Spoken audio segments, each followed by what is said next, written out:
All right, we're ready to start. Yes, Your Honor, we are.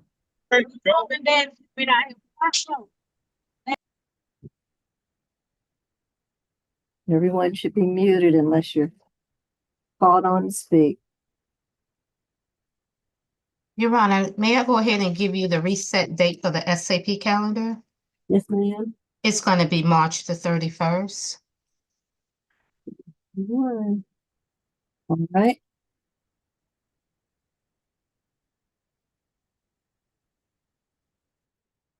All right, you see the chat message?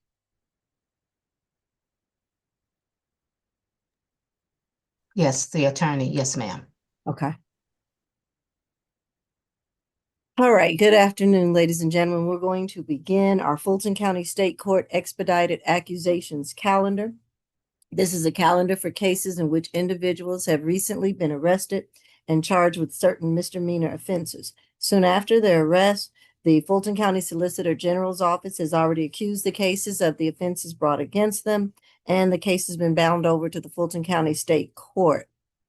Nevertheless, this will usually be the defendant's initial appearance before a state court judge, so we are able to handle several matters, including obviously bond, possible arraignment, and a possible plea offer if one has been made by the state at this juncture. I'm going to begin by advising everyone that this whole entire proceeding is being live streamed as well as YouTube, so govern yourselves accordingly.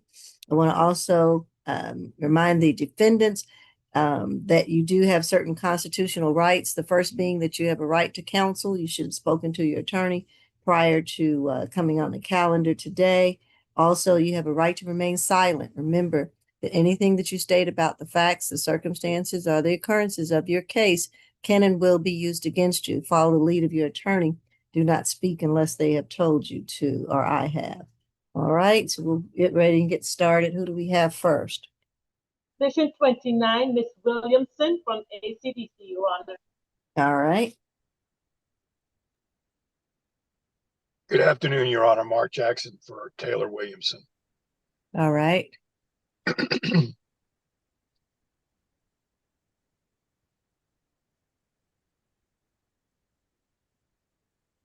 And this is position, did you say 9? 29. Oh.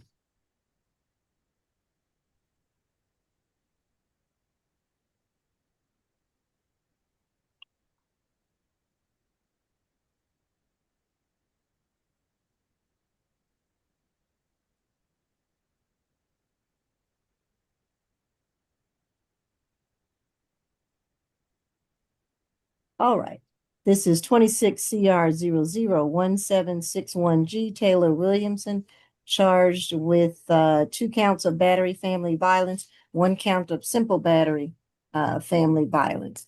And I understand she is represented by private counsel Mark Jackson. Yes, Your Honor. I just I know Taylor, and the family just called me in regard to this, and I just got on this very moment. Okay. All right. We'll be with you in a second. Take your time, Your Honor. All right. Pre-trial. Good afternoon, Your Honor. There are 4 cycles.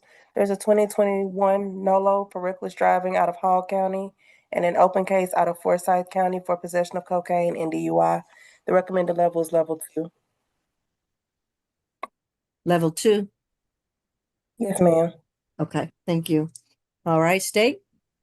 Yes, Your Honor, and I did see that there was it was a battery and a criminal trespass, damage to property, as well as aggressive driving from 2021. That was like an intimate partner case as well.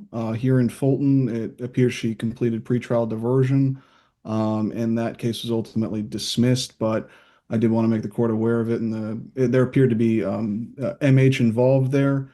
The incident here from March 15th into the 16th of this year was from when the victim was driving. His name is Jacob Smith, boyfriend of the defendant, trying to drive her to the hospital. Not sure of the details of that. We do suspect that MH is involved here. But he was trying to drive her to the hospital, and there was the two lived together, and uh, for the record, just so there's no confusion, he did have permission from the father of the defendant here to use said vehicle. The initial call was a bit confusing to police, but that was the situation. She did strike him. She was trying to jump out of a moving vehicle. She became violent and started striking him in the head and in the left eye. There was noticeable swelling and scratches to his eye that officers observed. With the prior battery, and with us having not been able to speak to the victim thus far, um, as well as what I see is presumably an open case out of Forsyth for the possession of cocaine and DUI, arrested just the end of last month. The state's recommendation here is going to be a $2,500 surety. We're recommending 1,000 for each battery family violence and 500 on the simple battery family violence. We are recommending a social worker visit for MH and any potential substance abuse issues. No further contact with Jacob Smith out of an abundance of caution. Stay away from that, I believe, the shared residence, 445 Ridge Court in Alpharetta, and no drugs, weapons, or alcohol while out on bond. If we could sound for Mr. Smith at this time, Judge. All right. Jacob Smith. Do we have a Jacob Smith on the Zoom? All right, we do not. Attorney Jackson. Yes, Your Honor. This is, I'm going to be very forthright. This is a mental health issue with Miss Williamson. I think the bond that's been stated by the state is reasonable. My hope is as soon as she gets out, that she be put in a location to work on her mental health, either Ridgeview or Peachford. The couple were actually going to be married next month. All of this has been postponed because of concerns over Miss Williamson's mental health. And the reason why she allegedly was jumping out the car and acting the way she was is because she was in the middle of a breakdown, an emotional breakdown. And the thought was take her to the hospital to try to secure her there for whatever manic issue she was going through. There was some thought at the time that she was going to be taken to either Peachford or a hospital or Ridgeview or somewhere, but it ended up that she was taken to jail. And I think they had thought maybe she was going to be 1013, but that didn't happen. So I've talked to the family. She is no longer living with Jacob at this time. She is living with her mother. She's 26 years old, and had planned and is in the process of going to college. But right now, our biggest concern is her mental health and trying to get her well, Your Honor. All right. Is she working or anything? Going to school. Just going to school. Okay. All right. I am going to order that $2,500 surety bond. 1,000 on each of the batteries, 500 on the simple battery. With that surety bond, and state, you let me know, should I order MH evaluation or are we just going to go with social work? If there were a treatment plan in place, we would ask for her to follow that treatment. It doesn't sound like that's there yet. So MHET might be appropriate here, Judge. Okay. So we'll just do MHET, getting an order for that. Who's going to prepare the order? I don't assume private counsel will know how to prepare that order for us. Your Honor, I can certainly do that if that would be, if you'd like me to do that. I could go ahead, and if you could just let me know where I need to send that order to, that would be fine. Miss Bridgewater, Yes, ma'am. can you People put send it to me. email in the chat? And have you done one of those before, Mr. Jackson, to know how we expect them to look, I should say? I'm I'm not sure, Your Honor. I have not done one with you. I have done orders before, obviously, but I'm not exactly sure how you would like to Okay. have it. So if I could, Well, if you have, let's look at it and see if you've done them before on this particular calendar. For Fulton, as we like to see them. Let's take a stab at it. Miss Bridgewater, are you sending him your email? Yes, ma'am, I will. Okay. and So, just so Your Honor, I'm clear, it's going to be $1,000 each on the battery, and then I believe there was $500. And then you said you wanted mental health eval and well, social worker. now the order for the bond, we prepare that one. Oh, That one will, but there's a second order, separate order we do for the MH eval. And there's a form for that, and maybe Miss Bridgewater will send it back to you once she looks at yours. oh, yeah, no, I have not. I'm sorry, Your Honor. I misunderstood. I had not done with your court a mental health eval request. Okay. So if there is a template, that would be great. Okay. Can you do that, Miss Bridgewater, to send him that? Yes, ma'am. Okay. All right. Miss Bridgewater will send you that. I'll put my email in the chat. Okay. Thank you. All right, and I appreciate it. Thanks so much. Just as a side note, Your Honor, the family had already paid a bond of $4,000, but that was a scam, and Hmm. unfortunately, they're not able to get that Oh, money back. wow. Yeah, yeah, We're hearing so much of it on TV and seeing it. Oh my gosh. yeah. I'm It so was, sorry they got scammed with that. That's yeah, crazy. yeah. Mr. It was. Jackson, if you wanted to Yes, give us any information with respect to that, we can look into that as far as sure. our office is concerned. Anything you could send us. Yeah, Mhm. that just happened like Sunday or Monday. Yeah, Mm, okay. yeah. Thank you. Great. Yeah, if you could turn over that information to the solicitor, that may help. Now, let me also add a few other conditions on here that I omitted to state. The other condition is she's to have no further contact right now with Jacob Smith. Could we do no violent contact, Your Honor, on that? I can't because we haven't spoken to him and we have Okay. to make sure that he's going to be safe. If it needs to be modified later, y'all can submit a motion for modification of the Understand. conditions. But when I don't have the victim here to tell me that, I don't want to put him in danger. I got you.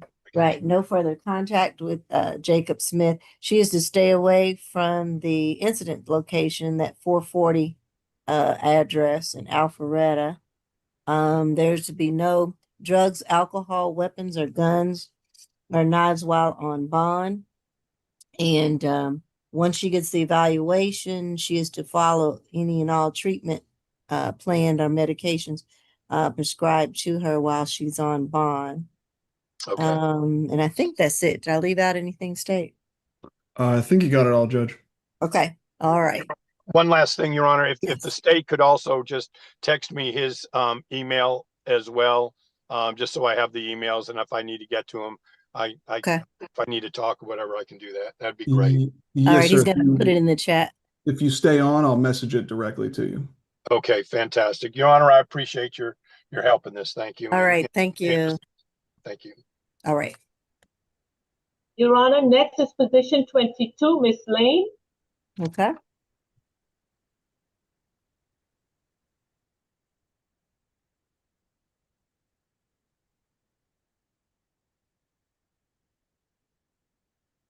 This is 26 CR 001759J, Latoya Lane, charged with 2 counts of battery, family violence, and 1 count of cruelty to children in the 3rd degree.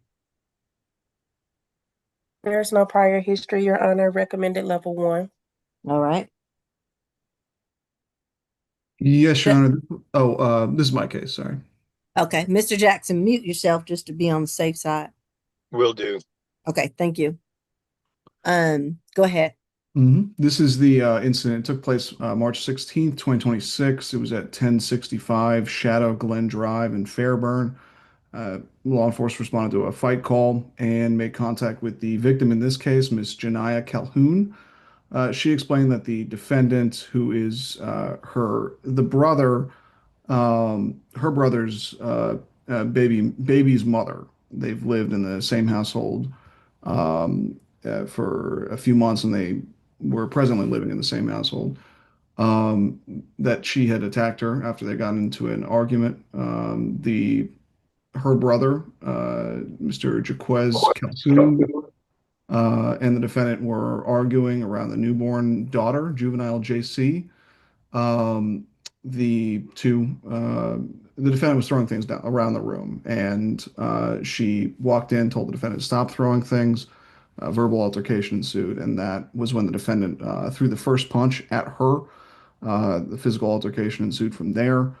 She had dried blood on her nose and on her chest, which also came from her nose, and there was also visible bruising to her face from the defendant attacking her. Mr. Calhoun corroborated this statement and explained pretty much the same here.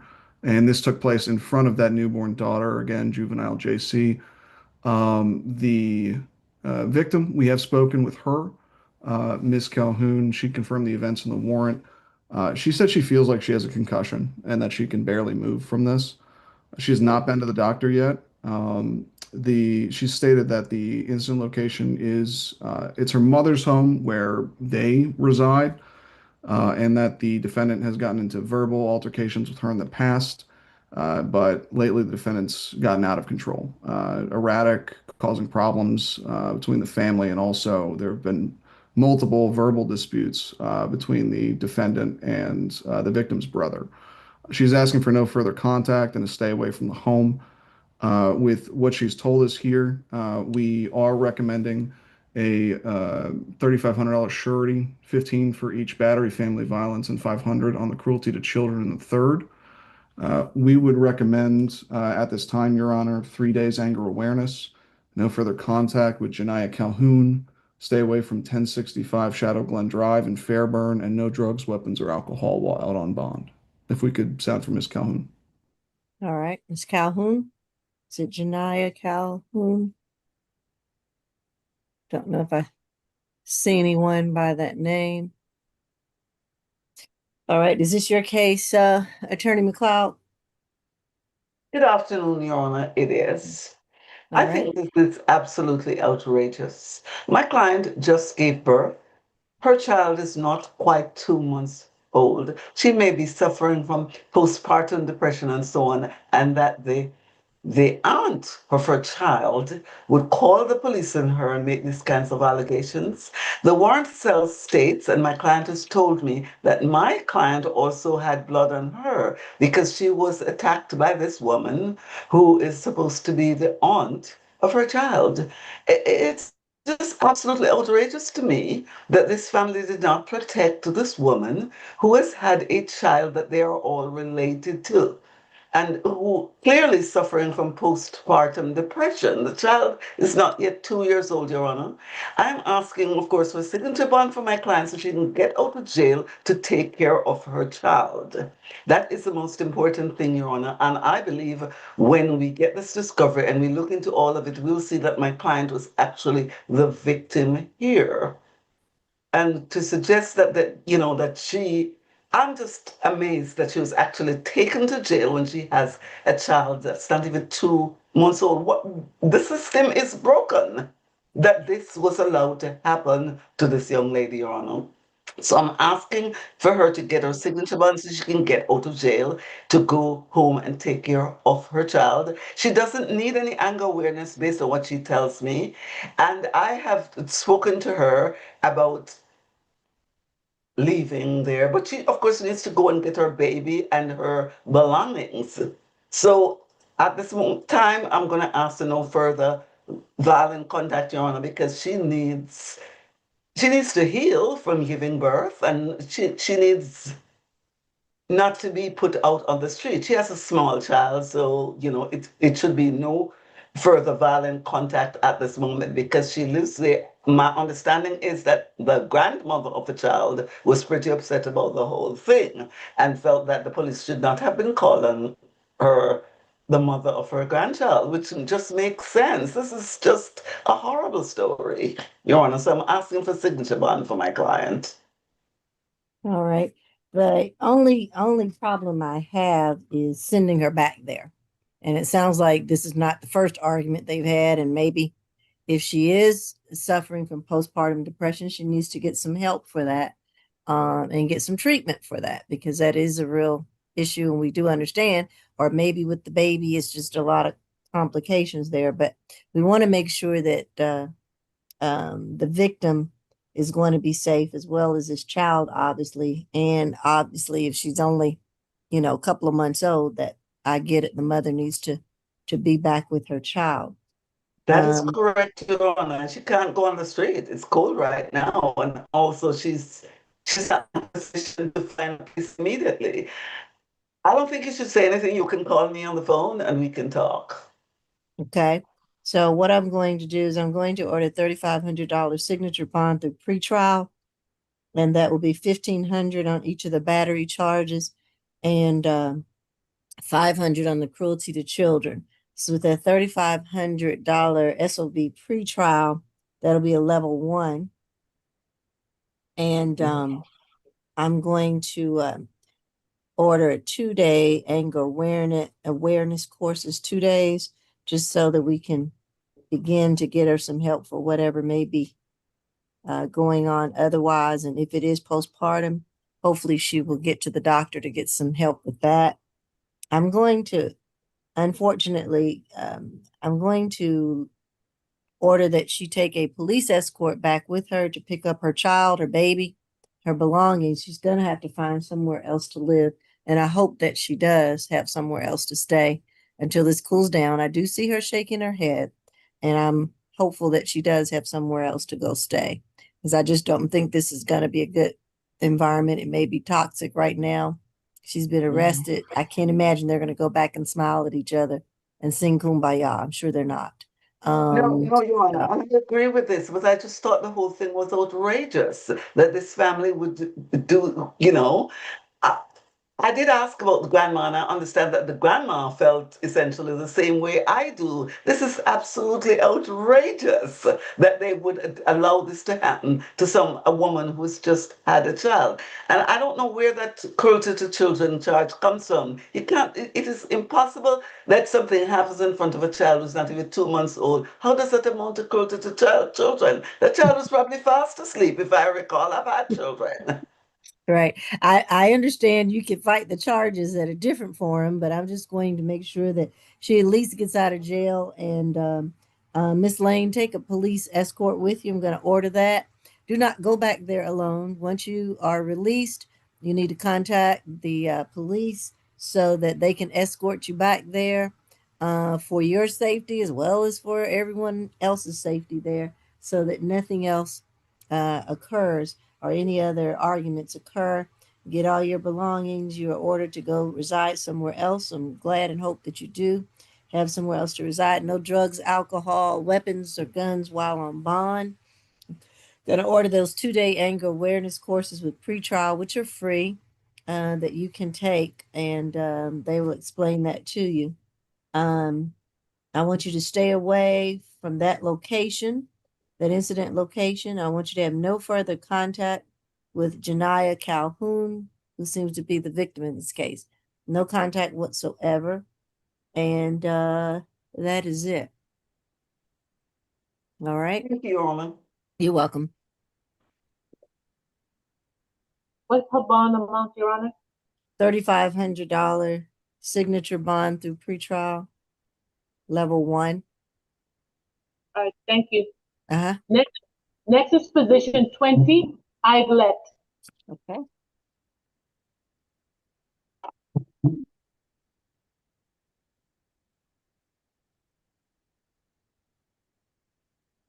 This is 26 CR 001789Z. And this is Zaria Adelet, charged with 2 counts of simple battery. No prior history, recommended level 1. Okay. State. Yes, Your Honor. Good afternoon. This is Andy Valladares on behalf of the state. So this is in regards to an incident that took place at 3320 Camden Court in Atlanta, Georgia on March 11th. So this started with a verbal altercation that ensued based on alleged marijuana use in the house. This was originally between the victim, her juvenile sister, Z.O., and their mother, and Jolie Edmond. And it started between the victim and their mother, but later became an increasingly involved family affair. The situation seemed as though it was the defendant and the co-defendant on one side and the defendant on the other. The victim was punched and had her hair pulled and grabbed, and then she left the house and called 911. The defendant here today was subsequently arrested a few days later on March 17th. So as you heard, there was no criminal history, something that a signature bond through pretrial services, 1 day anger awareness, no further violent contact with ZO, and no drug, weapons, or alcohol while on a bond. All right. And if we could, excuse my apologies, never mind, Your Honor.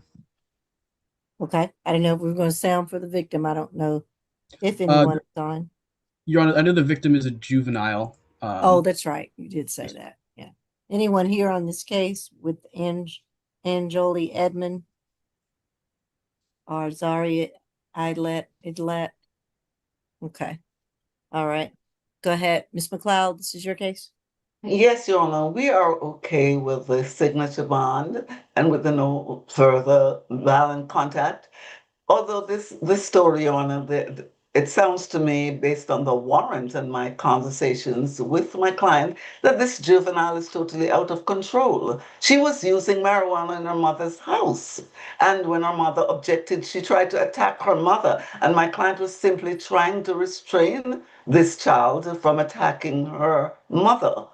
She's still, puzzled as to why she was arrested.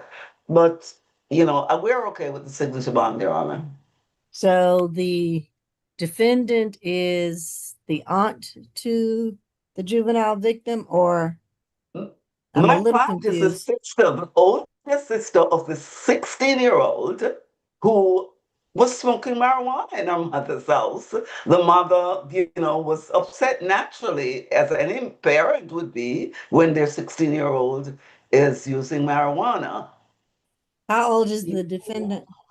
My client is 21, I believe. She's saying no, she's 20, not. she's 20. I'm sorry. She's 20. Yes. So she's the sister to the victim, The alleged victim, Your Honor. the alleged Yes. victim. Okay. But they all reside there with their mother. Well, she tells me the 16-year-old is now gone to her dad's house. Oh, So she's no longer there. because that was going to be part of my concern. Once again, when these family matters kind of get out of control or get toxic, and I send obviously a dependent, she's 20 years old. I guess she's out of high school, but she could be still dependent back to the situation that's just going to be back down here, or it's going to get worse. And I'm trying to, But what also arrested? I'm sorry. The 16-year-old's mom and my client's mom, they're the same person, and they were arrested. So this mother was arrested, and her older daughter was arrested because this young child was using marijuana in the house. And so police just arrested all the adults. Yes, and the young child was the one who defied her mom, and walked off and called the police because her mother spoke to her about her marijuana use. And my client was trying to prevent her from being violent with mom. All right. I will do the signature bond. I'm just concerned and hoping that this has cooled off, because she was arrested on Tuesday, yesterday, even though this happened a week before. Yes, And Your again, Honor, she found surprising because mom was arrested before. And I think another one of the siblings may have also been arrested at the time. all right, let's give a $1,000 bond on each of the charges, which would be a $2,000 signature bond. And I guess with simple battery, you don't have to necessarily bring them through pretrial, but I do want some monitoring. And I know the state recommended a signature bond. State, did you want these to go through pretrial or just signature bond through the jail? So we had originally thought pretrial signature bond through pretrial services. And she's 20 years old. I don't know if she's working. I guess she probably has a cell phone, maybe that her She's mom's working, paying Your for. Honor. She's working, so she should be able to report in. All right, I'll take it to pretrial just because of her age and wanting some monitoring. And that'll be at a level 1. And maybe I'll do a 1-day anger awareness course just to make sure she's aware of how to deal with other people who may be angry or herself for that matter. Some conflict resolution maybe. No drugs, alcohol, weapons, or guns while on bond. And have you spoken to this victim, State? We have not, Your Honor. That's going to be a concern, Ms. McLeod. If I send her back, we haven't spoken to the victim. Do they want her back? What's going on at that house? Well, the who is the alleged victim's mother? I guess you can't speak to her because She she's was locked up. arrested, but she's home, and I believe that it's no further violent contact also. Oh, on the mother's bond? That's my understanding, Your Honor. Are we But able to look up my Miss understanding Edmonds? is that the alleged victim now lives with dad. Right. Are we able to look up Anjoli Edmonds' bond? To make sure that what I do won't contradict if she can or cannot have contact with Zaria. I can pull that up, Judge. Okay. I know part of it was to comply with any defects orders. Mm-hmm. Okay, defects is involved. Mhm. Okay.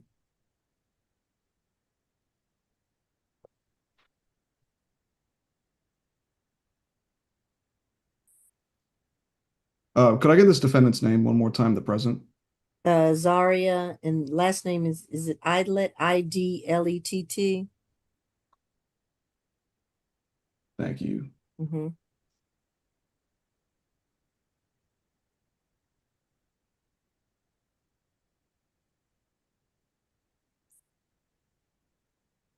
And the bond for Miss Edmond it was set at a $3,000 total. I believe it's signature bond. No violent contact with the same victim as here, minor ZO, juvenile ZO, and any other children in the home, and comply with all requirements of defects for parenting classes. And she was also ordered to start DVIP, Judge. Mm-hmm. Okay. But no further violent contact. No further contact was not ordered. It was no further violent contact and comply with any defects requirements. All right. I hope that that's exactly what will happen. I'll allow her to go back as long as there's no further violent contact with anyone in that home, including the juvenile. And I don't know that there would be any requirements, probably not for this defendant with any defects. I don't know that maybe they're just evaluate the whole home, but of course I can see why the mother would have to. But no drugs, alcohol, weapons, or guns while on bond. And we'll just let you take a 1-day anger awareness course through pretrial and just the no further violent contact with anyone in the home. Okay. Thank you, Your Honor. All right. Thank you. Next is position 15, Diallo. Okay.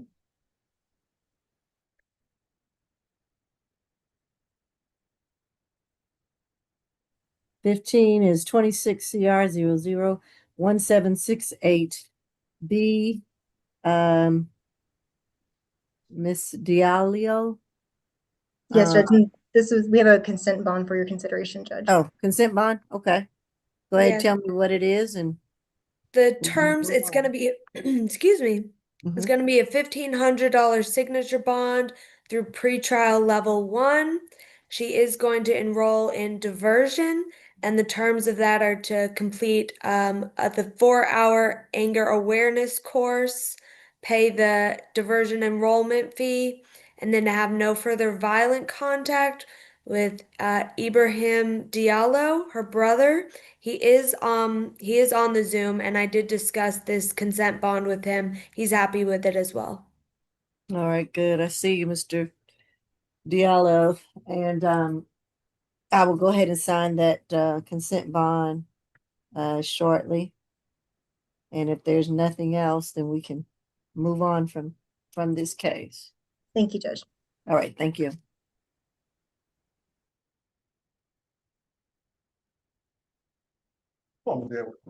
Your Honor, sorry about that. My internet went out. Uh-oh. This is a consent bond, $1,500 SOB pretrial, level 1 with diversion.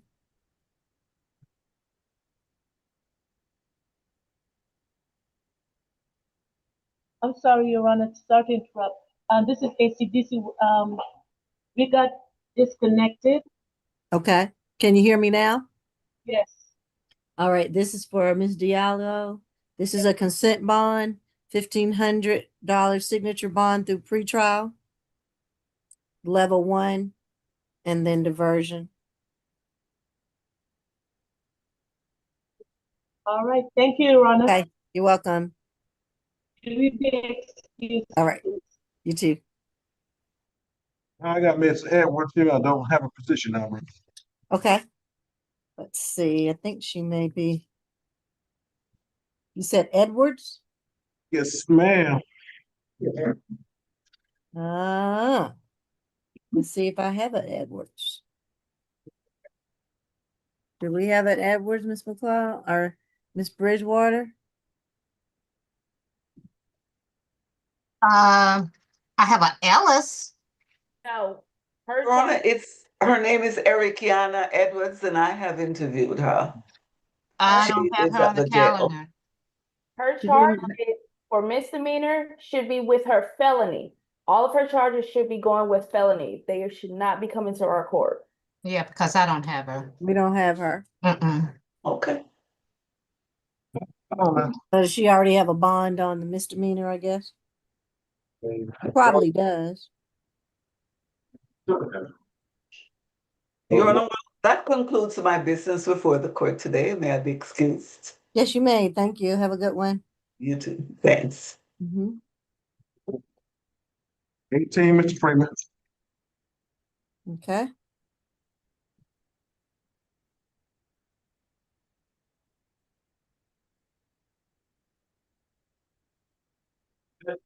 This is 26 CR 001787C. Warner Freeman, charged with 1 count of criminal trespass, 2nd count public drunk. Retrial. He has 30 cycles total. There's a 2025 conviction, 25 CR 007362J for criminal trespass and fare evasion. There's a 2023 conviction for criminal trespass and obstruction of law enforcement officers. A 2021 conviction for aggravated stalking and obstruction of law enforcement officers. 2022 conviction out of DeKalb for battery and willful obstruction of law enforcement officers. 2021 conviction out of DeKalb for simple battery. 2020 out of Fulton for theft by taking. 2018 NOLO out of DeKalb for willful obstruction of law enforcement officers. A 2017 out of DeKalb for burglary and willful obstruction of law enforcement officers. There are 3 convictions outside of the 10-year, 7 convictions, outside of the 10-year period.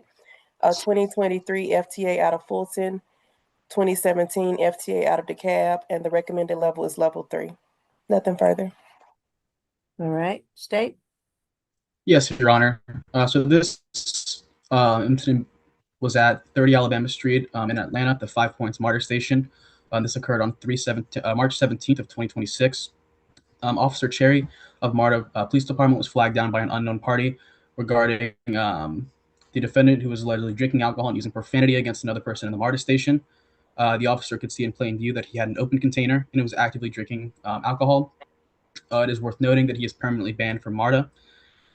And Your Honor, you heard his robust criminal history. However, the state is particularly concerned with the case that took place on December 4th of 2025. That was 25 CR 0073662J, in which he was convicted of criminal trespass. That trespass did occur at a MARTA station, and he had already been banned from MARTA at that point, banned for life. Additionally, he had violated his probation just within 3 months of that, three or so months of that incident.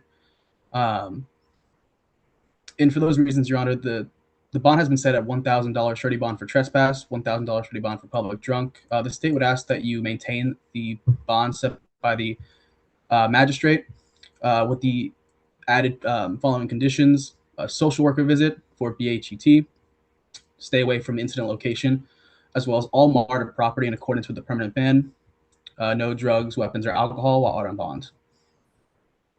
Okay. Yes, Judge, PD thank Armstrong. you. Thank you, Judge. Just in advocacy for my client, I am asking the court to consider a signature bond. It's my understanding that the defendant is unemployed and he lives at a shelter. That's all I have.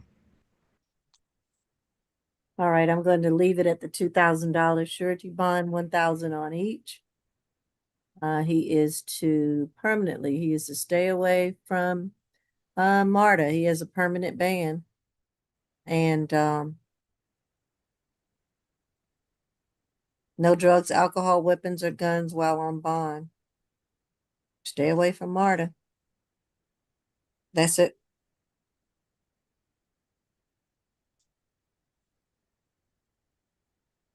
Get that number one, Mr. Bell.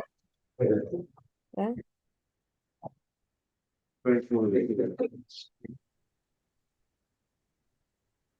This is 26 CR 001765E. Edward Bell, charged with 1 count fleeing, attempting to elude, 2nd count driving while license suspended, and 3rd count failure to yield to right of way. Retrial. 19 cycles total, 12 from the state of You said 19. I didn't hear you. Yes, ma'am, 19. I'm sorry. There are 12 from the state of Alabama. There's an active warrant out of Dandridge, Tennessee for larceny. There is an FTA 2024 from St. Clair County, Alabama, 2024 out of Fulton. There's a 2025 NOLO out of the city of Atlanta for driving while license suspended or revoked. A 2019 conviction out of Fulton for making false report. He's currently on probation out of Forsyth County for identity theft fraud, possess, display, false identification with government logo or seal for criminal act. Also on probation out of Troup County for theft by taking. On probation out of Forsyth County for hit and run and fleeing or attempting to elude. There's also a 2024 conviction out of Fulton for reckless driving, DUI, failure to maintain lane, and obstruction of law enforcement officers. The recommended level is level 3. Nothing further. All right, state. Yes, Judge. This defendant is a huge flight risk. Not only is the charge fleeing or attempting to elude, but you heard that history. He's wanted out of 2 different states. He has an FTA in 2024 here. And in this case, he had pulled over, gave the officer a license. He didn't have a Georgia driver's license. So then he just sped away. So we're asking for a $1,500 good bond on the fleeing, a $1,500 good bond on the driving with suspended license, and a $500 good bond on the failure to yield, which is a total of $3,500 with a condition no driving in Georgia without a valid driver's license, valid insurance, and valid registration. Okay. Yes, Your Honor. Mr. Bell is 32 years old and he has been here in Georgia for the last 9 years. Your Honor, he has a 12 years old daughter who is currently fighting cancer. Ever since he got out of the prison, he has been focusing on taking care of his daughter. He is totally different person, Your Honor. However, because this happened December 24, 2025. He has to face the warrants from in the past. Your Honor, he is currently residing with his girlfriend. He used to be a car salesman. However, because of this arrest, he's afraid that he's going to lose a job. He graduated from high school, and we are hoping that he gets a signature on bond because he actually spent almost all savings to help out his 12 years old daughter for medical bills. And we asked for a signature on bond. If Your Honor is not inclined to give him a signature on bond, we ask for the lowest possible bond, $250 for each charge, $750 surety bond. All right, I'm going to order the surety bond. With the surety bond and that kind of history, I'm going to give him a surety bond. The first charge on the fleeing for 1,500, driving without a license, it's not his first charge with that. It's got a substantial history with that. 1,500 and the failure to yield 500. So total 3,500 surety bond. I know these are just driving charges, but he's such a repeat offender, and I'm not sure about him returning. He's been to several states and racking up charges, so I'm just going to leave it at $3,500 surety bond. No driving in the state of Georgia. I doubt that he has a license or insurance or registration or anything to drive. And no drugs, alcohol, weapons, or guns while on bond. That should be it.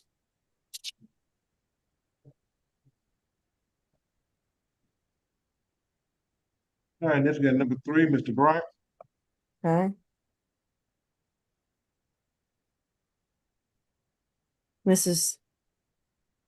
26 CR 001766L, Albert Bryant Jr., charged with 1 count of simple battery. Your Honor, he has 4 prior arrests. There's a 2024 conviction for battery and family violence, first offense out of Fulton. Another 2024 conviction also out of Fulton for battery and criminal damage to property. There's a 2016 first offender conviction out of Fulton for entering auto, and the recommended level is level 2. Nothing further. Okay. Yes, Judge, we'd be recommending a $2,000 good bond in this case with no further contact with Sandria Sheets and to stay away from 909 Garibaldi Street in Atlanta. These facts, there were quite a few people there, quite a few people got arrested, but the defendant's involvement when he and an unknown male entered the room where Chandria and her friend were with their children, the unknown male punched Shanita, the defendant's sister, initiating a fight. Chandria, the victim in our case, tried to intervene, and this defendant grabbed her arm, placed his hands around her neck to restrain her.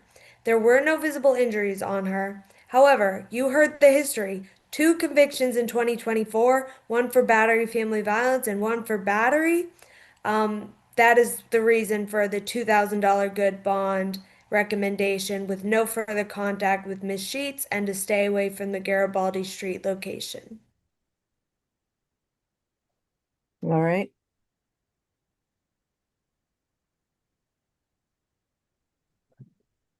Go ahead, PD Kim. Yes, Your Honor. Mr. Bryant is 30 years old, born and raised here in Georgia, Your Honor, and he is about to have his first child very soon. This happened September 14, 2025. It has been very long, more than 6 months. So there has been ample cooling period of time. So we would like to request for no further violent contact with Chandria Sheets. And Your Honor, he got out of the high school when he was 12th grade. He is currently still pursuing his GED. And because of his disability, his right hand, he has a very hard time to move. He is actually getting SSID, disability paycheck from the government. Your Honor, he doesn't have a much financial resource to pay for any bond. We asked for a signature on bond. If Your Honor is not inclined to give him a signature on bond, we ask for the maximum $1,000 surety bond.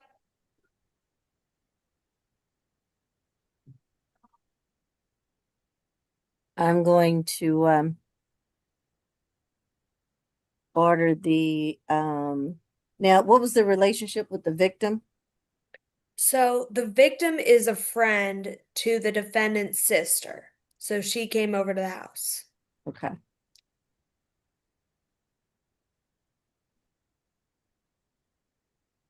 I will give him a $2,000. And PD Kim, tell me one other thing before I make a decision. Is he working? No, not at this point. Because of his disability, he's not able to move his right hand. So he is getting paycheck from government. Disability check. And he doesn't live at this location. No, this is not the location he resides. Okay.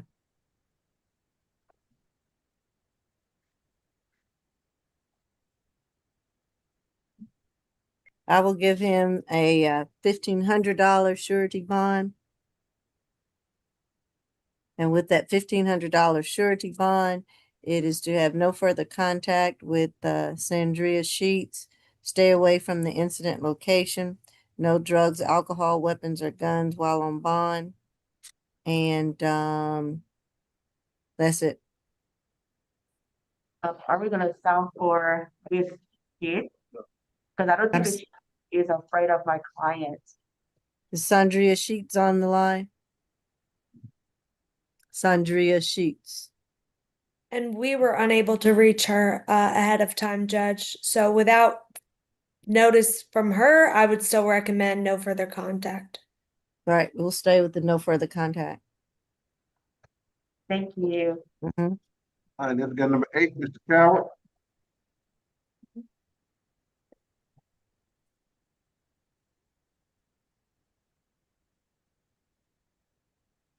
This is 26 CR 001776A. Rashawn Coward, charged with 1 count of criminal trespass and, I'm sorry, 2 counts of criminal trespass and damage to property. Your Honor, he has 38 cycles total. There are 24 from Virginia, 1 from South Carolina. There is a 2025 conviction out of Virginia for driving after forfeiture of license, a 2022 conviction for possession with intent to sell, manufacture, Schedule 1 or 2, and also manufacture, distribute Schedule 1 or 2, also out of Virginia. There is active warrants, 1 out of Wilkes County, Georgia for an FTA. Date of that warrant is June the 10th of 2025. 1 out of Fulton County for an FTA. Date of that warrant is July the 29th of 2025. There are multiple FTAs, 2025 out of Virginia, 2017 out of Clayton, 2017 out of DeKalb. There's also a 2024 conviction for driving without a license, first offense, and child endangerment. There are 8 convictions as well outside of the 10-year period. I'm sorry, hold on one moment. 10 outside the 10-year period, my apologies. There's a 2017 conviction for disorderly conduct, a 2017 out of Clayton County for theft by shoplifting. Excuse me, 2 cases in dormant status out of Fulton. 1 is 24 CR 007873A for battery family violence first offense, as well as 24 CR 007872A for simple battery family violence and willful obstruction of law enforcement officers. There are 3 2015 convictions, 1 in Clayton for theft by shoplifting, DeKalb for criminal trespass and theft by shoplifting, and 1 out of Fulton for driving without valid license. I'm sorry, not Fulton, Forest Park, and the recommended level is level 3. Nothing further. All right. Yes, Judge, we'd be asking for a $1,500 good bond on each of these charges for a total of $3,000, as well as to stay away from 3679 Venus Place, Atlanta, and have no further contact with Dondrell Jackson. The facts allege that he came to her location, began arguing with her, and got so angry he took a pole and damaged the windshield of her car, then kept going, walked up the driveway, and smashed the front window of her home. And then you heard the history. He is a huge flight risk. He's got 2 open cases in bench warrant status for battery, family violence, and simple battery, family violence. I believe she said he was wanted out of Virginia, and he's got another want out of Georgia. So I absolutely would not recommend a signature bond. We're asking for that total $3,000 good bond, with a stay away from the Venus Place location and no further contact with Dondrell Jackson. Okay. PD Kim? Yes, Your Honor. Mr. Coward is 44 years old and he has been here in Georgia for the last 8 years. He does have 3 children, 2 of them are adults, but he has 7 years old child here in Georgia. And he came to Georgia to spend time with him, to take care of him. He is currently residing with his cousin. Your Honor, he graduated from high school, and after that, he wrote about 10 different books, and he also designs clothes. However, because of the gunshot at his head, he has not been able to work for the disability. He also broke his leg. Your Honor, we would like to request for signature on bond because he is not financially feasible to pay for any bond. However, because of the history, if Your Honor is not inclined to give him a bond, we ask for $200 cash bond. He is not going anywhere because he also has to take care of other issues as well. All right.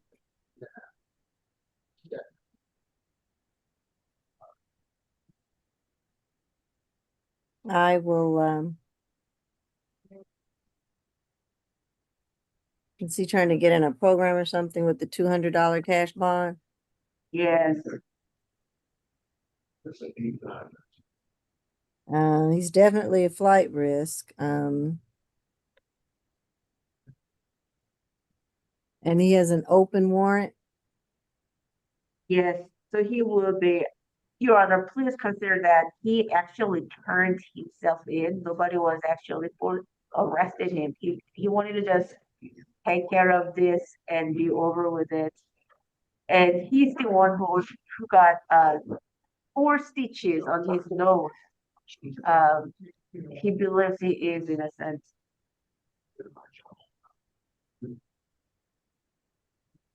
Okay. State, I'm inclined to do the $200 cash bond. But so that he can go deal with his other cases. I guess he'll be sent to Virginia first, Yes. unless the state has some. Your Honor, it wasn't Virginia. The warrant was Wilkes County, Georgia. Oh, Wilkes County, Georgia. I'm sorry. Yes, ma'am. That's okay. Okay. Thank you. All right, I will give him the $200 cash bond, and then he can be released to his hold. No drugs, alcohol, weapons, or guns while on bond. And I guess that'll be it. That's $1,500 on each charge. I'm sorry. No, it's not. It's $200 cash bond. I guess $100 on each charge for cash. Thank you, Your Honor. All right. And if number 11, Mr. Jeray Cox.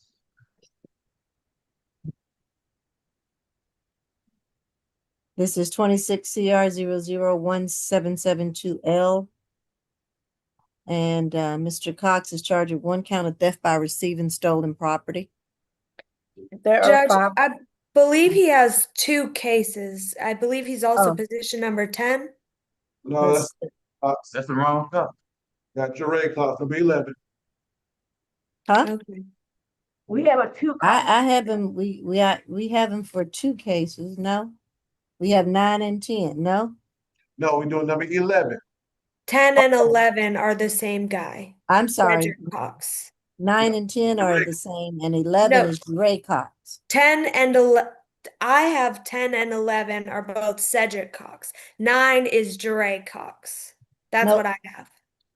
My No, calendar, I have Cedric Cox as position 9 right, and 9 Cedric and Cox. 10. Right, Okay. And And- 11 is Jure Cox. Correct. Okay. right, So now which one are we doing? 11. 11. Okay. Sir, are you Jure Cox? Yes, ma'am. Okay, all right, 26 CR 001767C. Jure Cox is charged with 1 count of simple battery, family violence, 2nd count criminal trespass, damage to property, 3rd count disorderly conduct. Your Honor, he has 5 adult cycles. He's currently on probation out of Clayton County for receipt, possession, or transport of firearm. That sentence date was April the 16th of 2024. Also on probation out of Clayton County for the same charge, along with possession of marijuana less than an ounce. That that sentence date was April the 13th of 2022. There's also a 2017 first offender conviction out of Fulton for aggravated assault, cruelty to children, 3rd degree, theft by receiving stolen property, criminal use of an article with altered ID mark, and the recommended level is level 2. Nothing further. Okay. Yes, Judge, we're recommending a $1,500 good bond on the simple battery family violence, a $1,000 good bond on the criminal trespass, and a $500 good bond on the disorderly conduct, with conditions to have no further contact with Mariah Jackson and to stay away from 3020 Delmar Lane in Atlanta. The facts allege that the defendant and victim were arguing inside the victim's vehicle outside of her apartment complex when he punched her in the face, punched out the passenger side window of her car. He got out, then he ripped the front bumper off her car, which was already hanging on by zip ties. She left, and then when she came back to the apartment, it was a complete mess. Clothes were scattered across the floor, sauce was poured on them, food was thrown out of the fridge, appliances were moved out of place. So we believe this is a very violent incident towards Miss Jackson. And with the history of violence, the firearms by felon convictions, we're asking for that. I believe it was a $3,000 total good bond with conditions no further contact and to stay away. Okay. And so, tell me your breakdown on your bond request.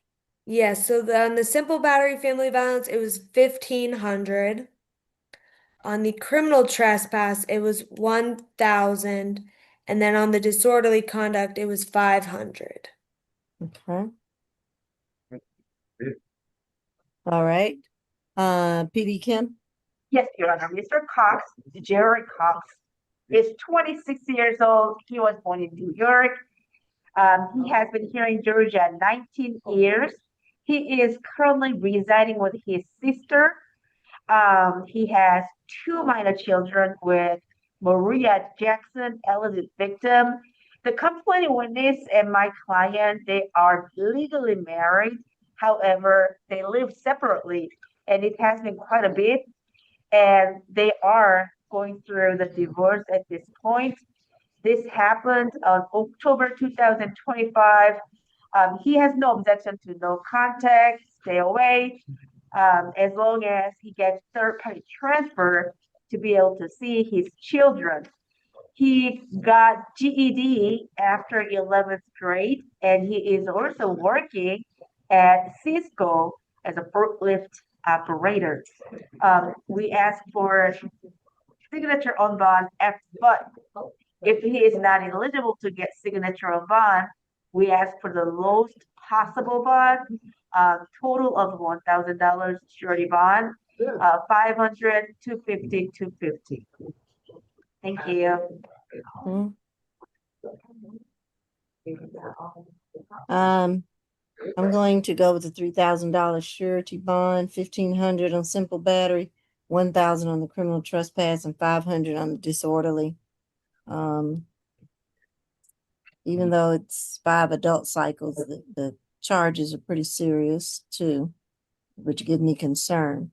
Yeah. I'm going to order no further contact right now with Mariah Jackson, making sure we've had enough of a cooling down. I'm going to order stay away from that Delmar Lane location Got it, and big. no drugs, alcohol, weapons, or guns while on bond. Your Honor, can it be Sheriff's 10% program? I'm sorry? Sheriff's 10% program, can you participate in that? Oh, I don't know what the requirements are for it. Only thing that is different is that Sheriff's 10% program, he can get the money back after he proves himself as a innocent. Because right now he does have a proof that shows the footage that shows that another person, alleged victim, is the one who's messing up his stuff. So he's very confident that he can get out of this case.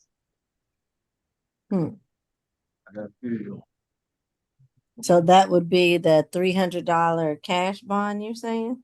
$300 with $3,000 surety bond is okay as long as he can participate in Sheriff's 10% program. Oh. And he's on probation for some serious charges and something with guns. Okay, give him a chance and see.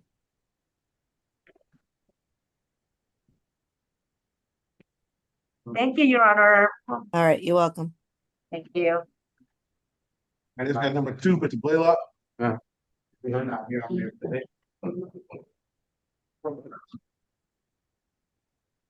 26 CR 001764B, Titus Blaylock, charged of 1 count of terroristic threats and acts.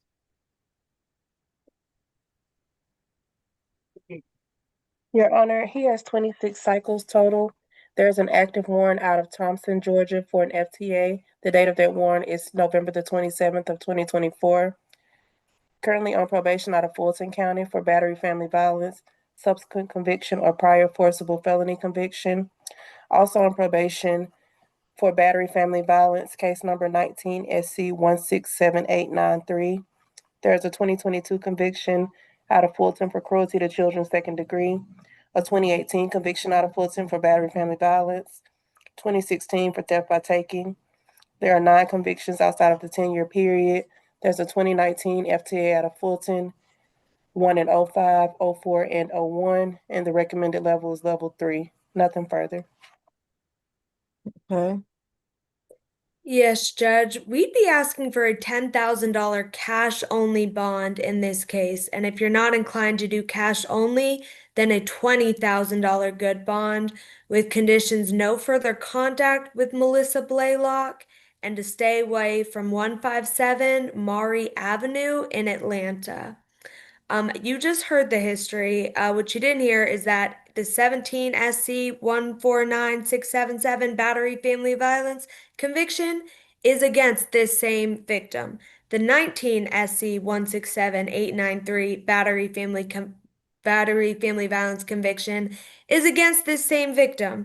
He had a 21 CP 203824 case that was, I believe, not prosecuted. It's an aggravated stalking against this same victim. He also had a 2024 battery family violence arrest that was not pros, but it was against this same victim. The facts that gave rise to this terroristic threats in October 12th of 2025, the defendant came to the victim's home to see their daughter. She stood on the porch to watch the daughter. She wouldn't leave the daughter alone, and he said, "I should slap the hell out of you right now." The reason it just got arrested is because the other day on the 16th, March 16th, There was a heated argument about food. There was an agreement she had given him $25 to prepare food for the kids. When she showed up, there was no food, so she asked for him to either feed the kids or give her her money back, and he held a cake cutter to her throat, which led her to call the police, and they found this open warrant for the terroristic threats.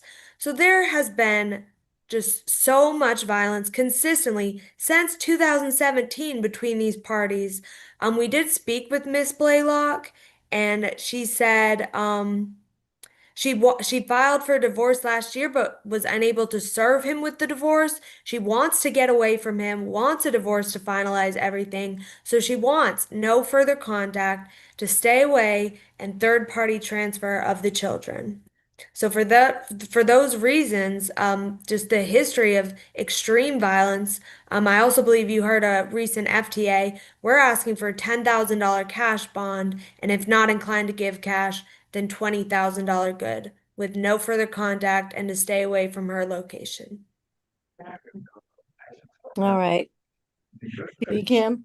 Yes, Your Honor. Mr. Titus Blodlock is 48 years old. He was born and raised here in Georgia, Your Honor.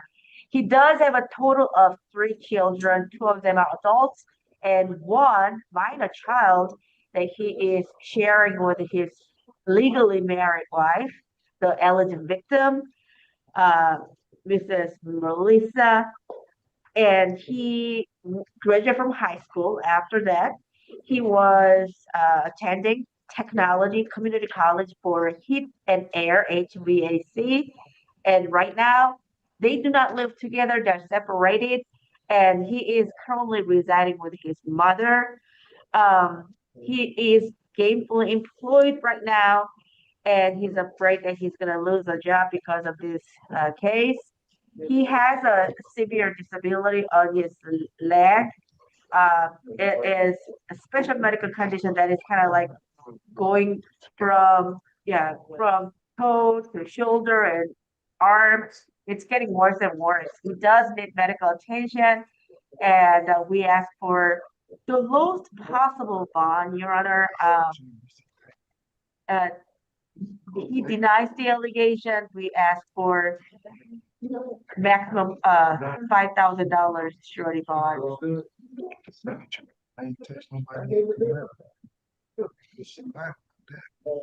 No, this is terrible. He just won't let it go, I guess, or stop. So I'm going to order the $10,000 cash bond. Maybe this will get his attention to stop. That $10,000 cash bond, he is to have no further contact with Melissa Blaylock. He is to stay away from that 157 Maury Avenue, or that address, and no drugs, alcohol, weapons, or guns while on bond. May I say something, Your Honor? I doubt it.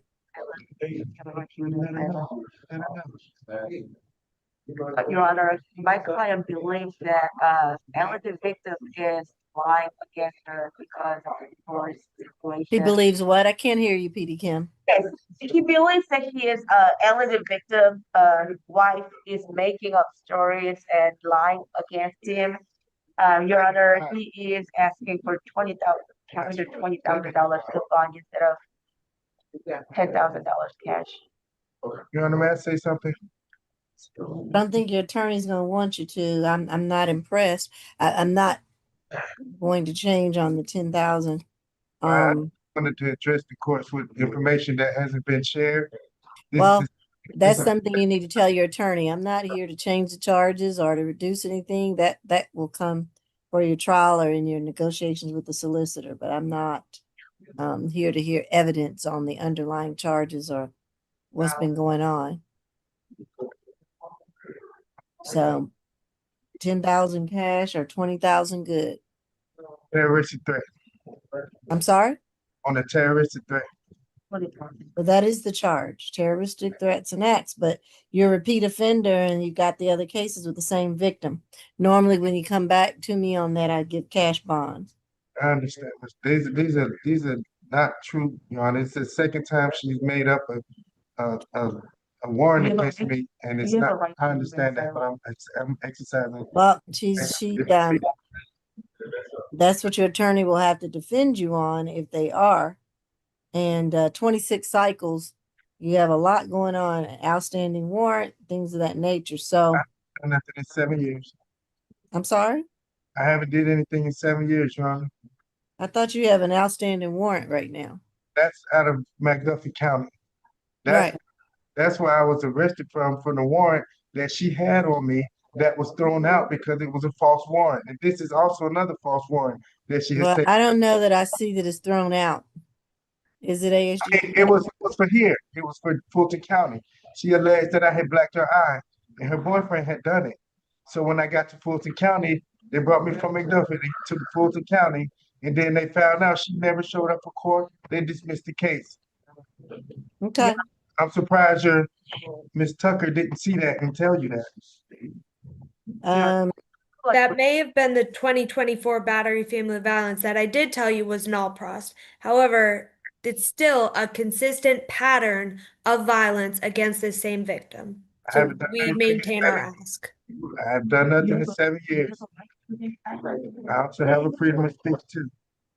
All right, that's that number 4, Mr. Burrows. All right. 20,000, May we Your consider Honor. that? Okay, we'll do the 20,000 decline. Thank you, Your Honor. You know, act like I don't have a freedom of speech. Let that go. Which case is this, Deputy? 4, Mr. Burns. 4? Okay.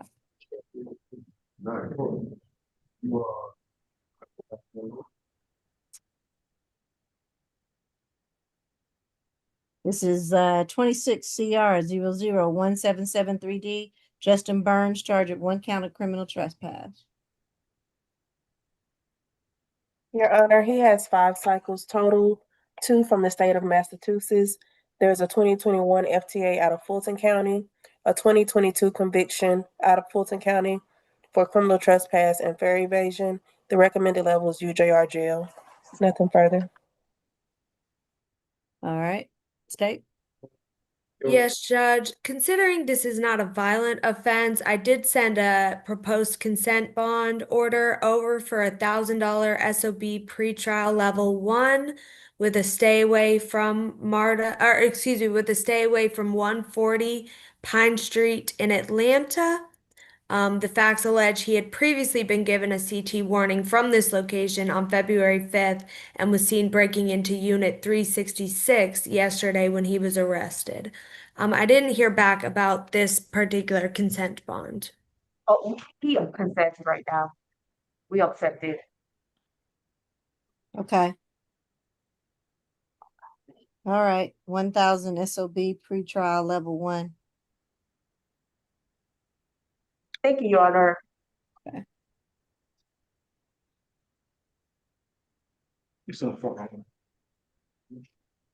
Number 7, Mr. Cooper.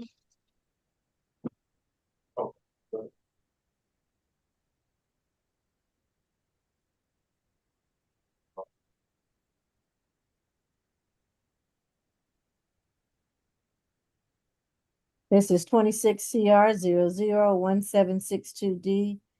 Deandra Cooper, charged with 1 count of violating family violence protective order. 2nd count simple battery, family violence, and 3rd count simple battery against the person who was pregnant at the time of the offense. Mr. Cooper has 2 prior arrests. There's an open pretrial case, 26 CR 001453D, which will be a bond surrender. The charges are simple battery, family violence, cruelty to children, obstructing persons, or hindering from making an emergency telephone call. The cruelty to children was 3rd degree. My apologies. Battery against a female who is pregnant. There's a 2022 conviction for disorderly conduct, as well as a conviction for theft by taking. The recommended level is level 2. Nothing further. Okay. Yes, Judge, we'd be asking for a $2,500 total good bond in this case, $10,000 on the violation of a family violence TPO, 5,000 on the simple battery family violence, and 10,000 on the simple battery against a pregnant female. We did speak with this victim, and I believe she's going to be on today. If we could sound for her once I complete my recommendation. But yes, he was served with this TPO on February 24th, and the ex parte order was granted.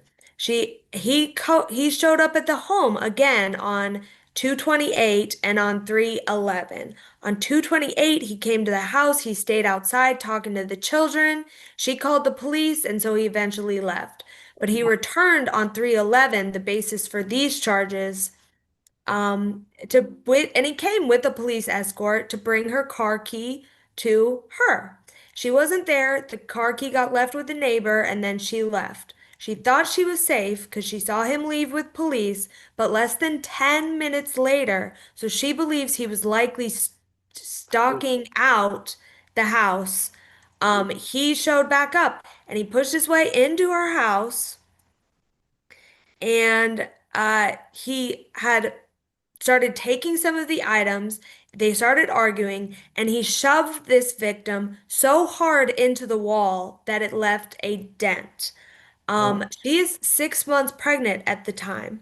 You also heard he just had a case on February 6, 2026 that's still open, and he received a $6,000 split bond in that case, 2,000 good on the battery of a pregnant female, and then 4,000 SOB pretrial on the rest of the cases. But he was explicitly told in that case on the bond order to have no further violent contact with her. He also was explicitly told in the TPO to have no further contact and to stay away from her residence without a police escort.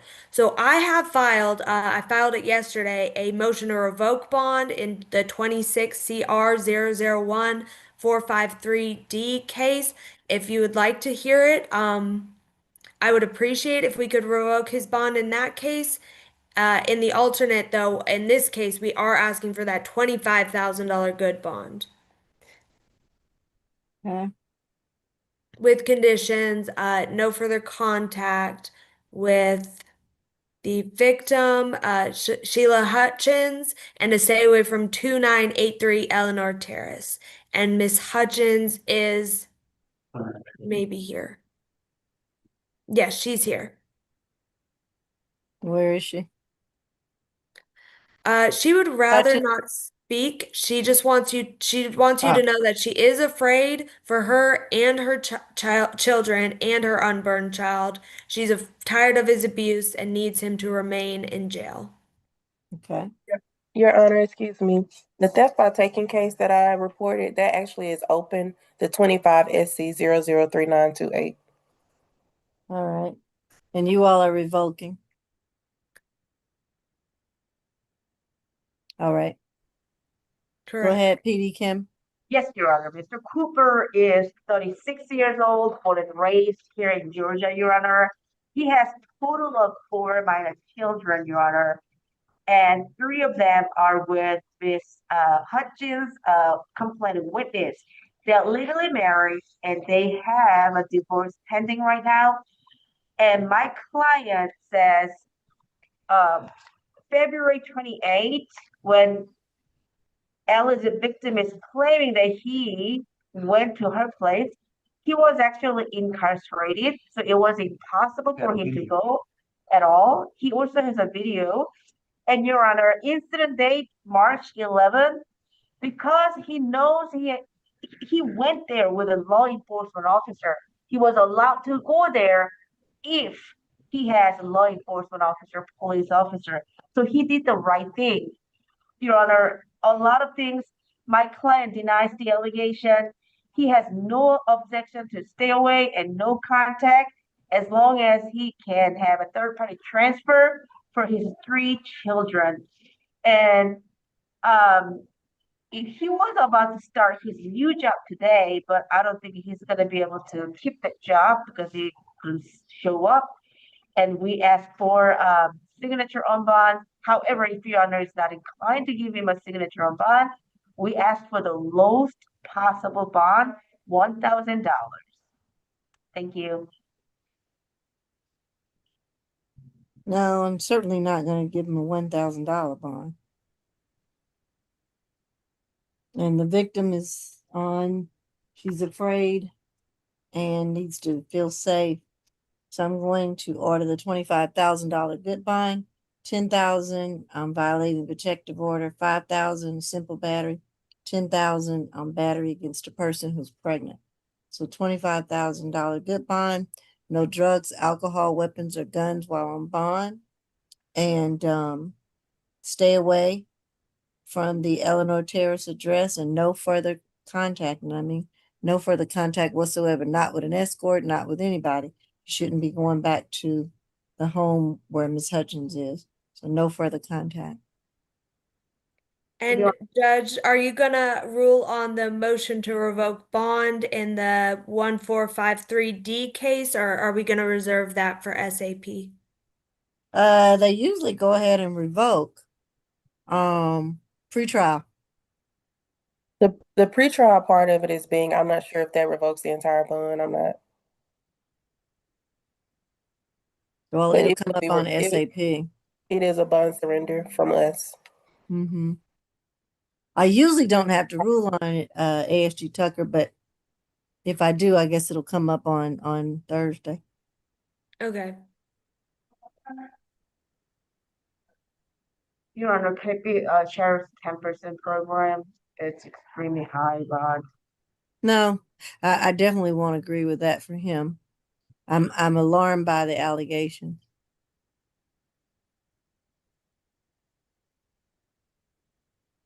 All right, next we got number 9 and 10, Mr. Cedric Cox.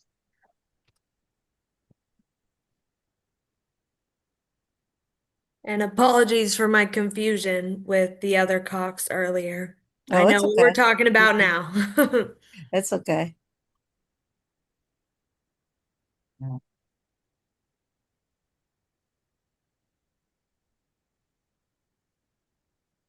Is this Mr. Cox?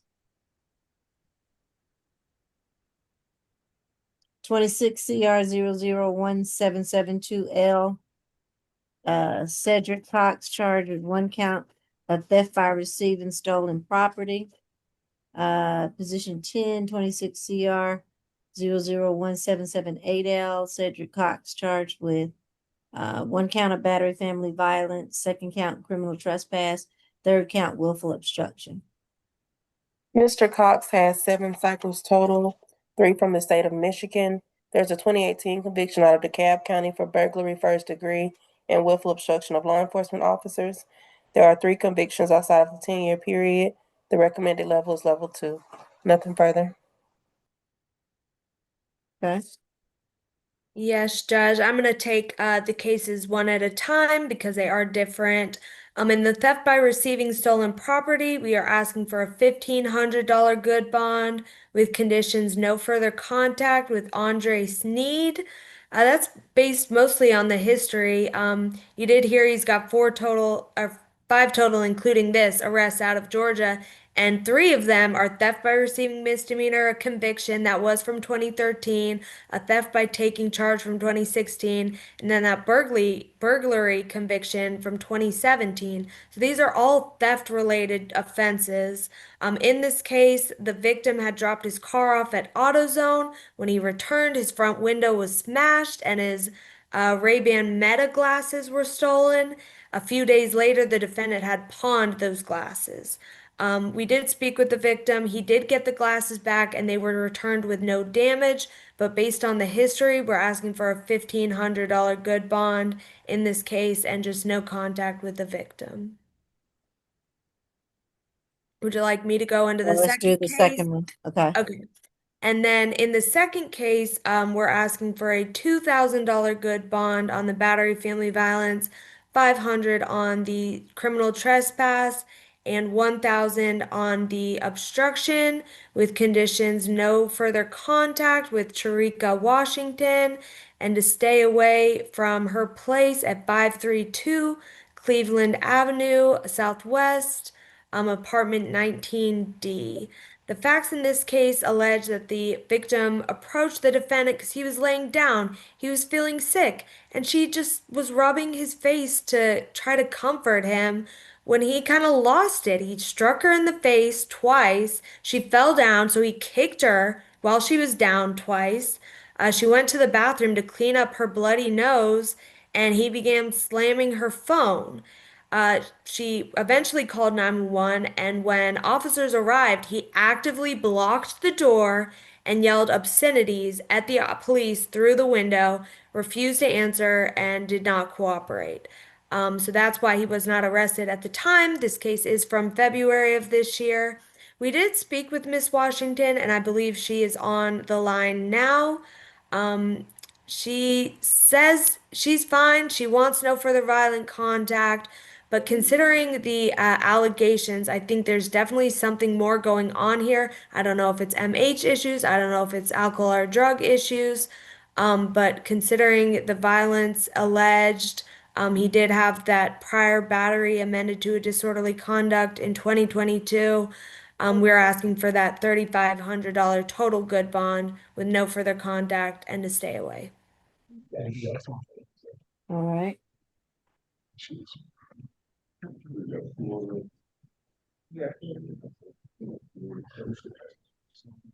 Your Honor, would you like to sound Miss Sharaka, Washington?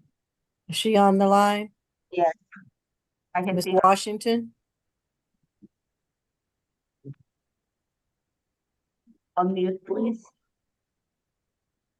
Can you unmute? Would you like to speak or not? She wants to speak, Your Honor. Well, but she can't unmute herself. She can't speak. Hello, hello. All right, your camera's turned sideways. All right. Ms. Washington, do you wish to briefly address the court today? I just want to say that I'm fine. First of all, hold on. Listen to my question. That was a yes or no. Do you want to address the court today? Yes, ma'am. Let me swear you in first. Raise your right hand. Do you affirm that the testimony you're about to give is the truth and nothing but the truth under the penalty of perjury? Yes, ma'am. All right, put your hand down for me. Have one question for you. All right, and this is not your trial, okay? This is a bond hearing, so I'm not going to listen to a bunch of evidence and back and forth of what happened. And so let me ask you this. Are you in fear of Mr. Cedric Cox? No, ma'am. Do you want to have any further contact with Mr. Cox? Yes, ma'am. Okay. All right. Any cross-examination questions by the state? Nothing for me. Anything by you, PD Kim? No, nothing from me, Your Honor. Okay. All right. So that's all I need to hear today, Ms. Washington, okay? Okay. Thank you. All right. Go ahead, PD Kim. And you can mute yourself, Ms. Washington. Yes. He is 52 years old and he was from Michigan. He has been here in Georgia for the last 15 years. He does have 4 children and 3 of them are minors. And he is actually living with those children and he has to pay for their living expenses. He graduated from high school in 1993 and however, about 6 months ago, he got laid off. So he has been actively looking for a job. He was actually getting he got the gunshot wound and it kind of helped him. It kind of made him to work really, really hard. We would like to request for a signature on bond, and yet if Your Honor is not inclined to give him a signature on bond, we ask for the lowest possible bond, a $1,000 charity bond, and no further violent contact with the Cherokee, Washington.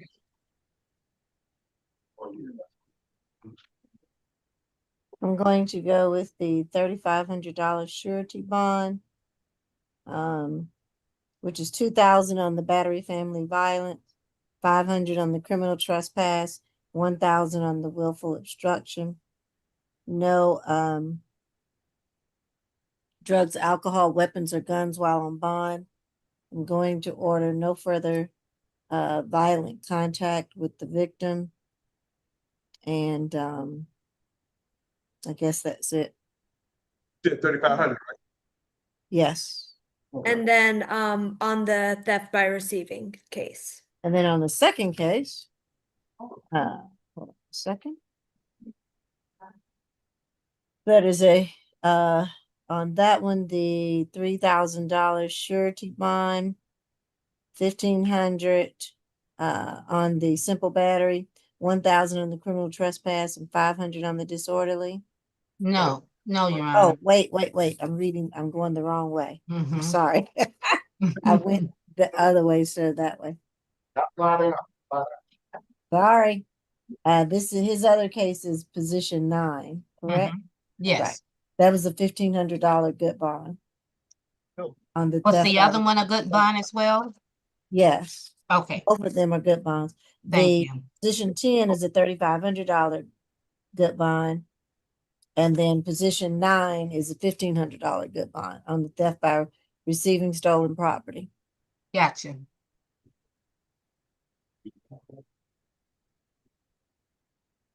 Who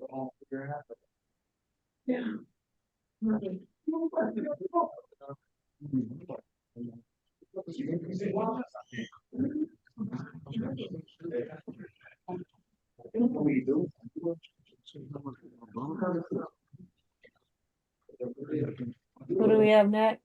Number 13, Mr. Crumbly.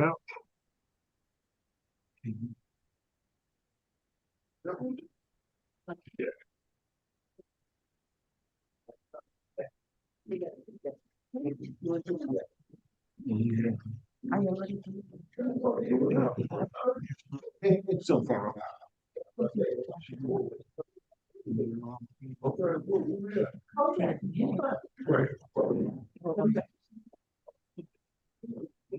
All right, this is 26 CR 001779L Antoine Crumbly, charged with 1 count of criminal trespass and damage to property. There are 2 cycles total, one from the state of Florida. There's an active warrant out of DeKalb for trespassing. Date of that warrant is October the 8th of 2025. There's a 2025 NOLO out of City of Atlanta for driving without valid license. There's an open case out of Bay County, Florida for drug equipment, grand theft of firearm, and unlawfully carry of concealed weapon, and obstruction without violence. There's also an FTA hold out of Bay County, Florida. The recommended level is level 3. Nothing further. Yes, Judge, considering the FTAs and the warrants out of Florida and here in Georgia, I cannot recommend a signature bond in this case. We're just going to ask for $1,000 good bond and no further violent contact with Tiffany Best. The facts allege that this victim asked the defendant to come over to get his stuff from her place, but when he came over, he kicked the mirror on the wall so hard he left a hole in the wall and the glass shattered. We did speak with Miss Best. She did let us know that he's paid for damages to the mirror, and that they're fine. She wants no further violent contact. But in consideration of the flight risk here, we are asking for that $1,000 good bond with no further violent contact. And I do believe Miss Best is on the line.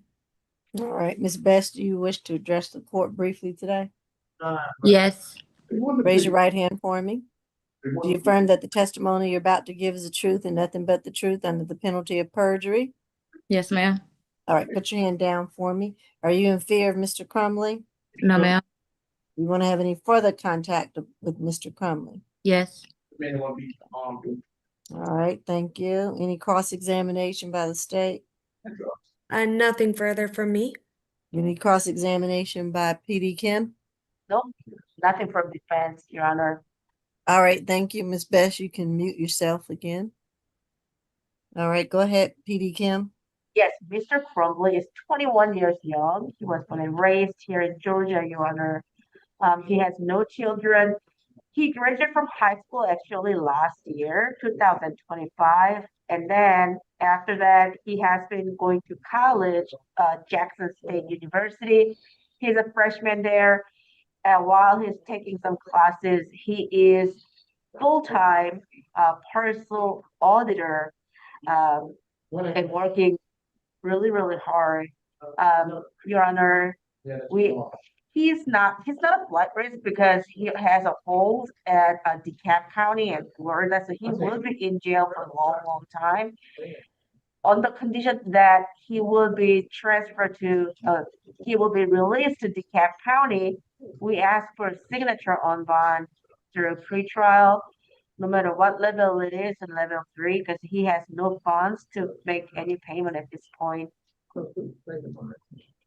So where's he gonna be released to? His hold in Florida or DeKalb first? DeKalb? At first, and then Florida, Your Honor. That's a long, long way to go. Let me give him a $3,000 signature bond to be released to his hold in DeKalb. And I guess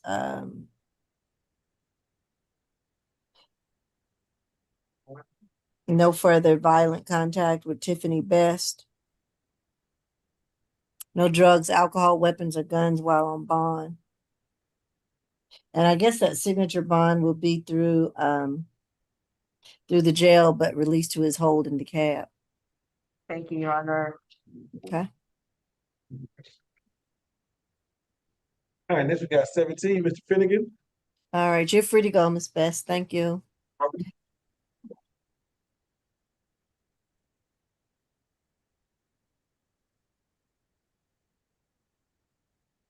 This is 26 CR 001783L Douglas Finnegan, charge of 1 count of theft by shoplifting. He has 9 cycles total, 6 from the state of Florida. He's currently on probation out of Pasco County, Florida for larceny. That sentence date was January the 12th of 2026. Also on probation for larceny, grand theft, fraud, false owner info. There's a 2025 conviction for battery. There's a 2024 conviction out of Cherokee County for harassing phone calls. There's also a 2014 first offender out of Cherokee County for robbery. There's a 2025 FTA out of Florida and 2023 out of Cherokee County, Georgia. The recommended level is level 3. And he also was on the RAP services list this morning. Nothing further. Okay. Yes, Judge, we're going to be asking for a $1,500 good bond with a stay away from the Walmart at 5200 Windward Parkway. The facts allege that he concealed items under his clothes, went to self-checkout, and paid for some of the items, but put most of them in a grocery bag and just walked out. We're requesting the $1,500 good bond based on that history. This incident did occur April of 2024. However, he's been in Florida. He just got convicted of theft in 2026. He just got convicted of grand theft, I believe it was 2025. He has an FTA out of Florida as well as a 2023 FTA out of Georgia. So, based on the flight risk and the risk of reoffense, we're asking for that $1,500 good bond with a stay away from the Walmart. All right. PB Kim. Yes, Your Honor. Mr. Finnegan is 30 years old. He actually grew up here in Georgia, Your Honor. Your Honor, he was in Florida because of that FTA. He was in prison for more than 20 months. After that, he had to serve 10 more days at Sandy Spring, and he came here for the past things that he was involved about 2 years ago. It's just like 1 month away from statute of limitation expires. Your Honor, he admits that he had drug issues in the past. However, being in a jail for more than 20 months, he is very sober. He finally have a job. He washes windows. He got GED while he was at prison. He's a totally different person. He has 2 children, 4 and 8 years old. He came to Georgia because he wanted to be close to his minor children, Your Honor, instead of being in Florida. He wanted to be here. For them, he want to be totally different role model for his children. I mean, you can totally see he became different person. We asked for a signature on bond for this long offense that was happening. He's willing to stay away from Walmart. Totally.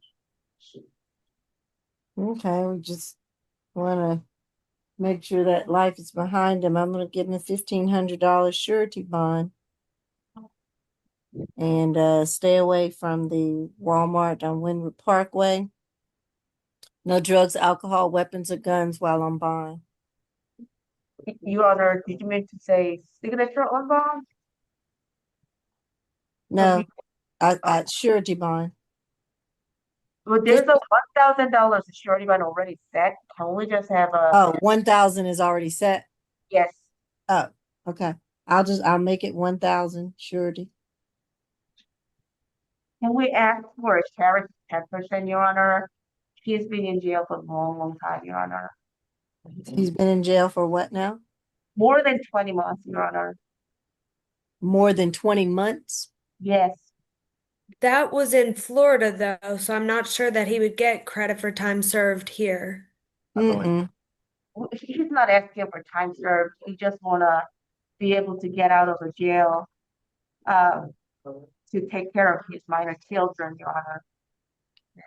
Well, I mean, the only thing I think here is that it is a 2024 case, but of course couldn't tend to it because he was down in Florida getting charges. Yes, ma'am. So that is different. I don't usually get cases that old, but sometimes I do because they can't find the person, and that's because they're somewhere else for various reasons, a lot of times for criminal reasons. So I have to take that into account. I don't know if he's going to run back to Florida and not come back to court here. Only You know. that he had FTA was because he was incarcerated, so he couldn't make it. And Your Honor, he got a place here. We have a good mailing address, and his stepmother is here in Georgia. He is moving here. He's completely been here from January 2026. He has no plan to go away without his children. All right, the $1,000 surety bond, and he can be in the sheriff's program. Thank you, Your Honor. Okay.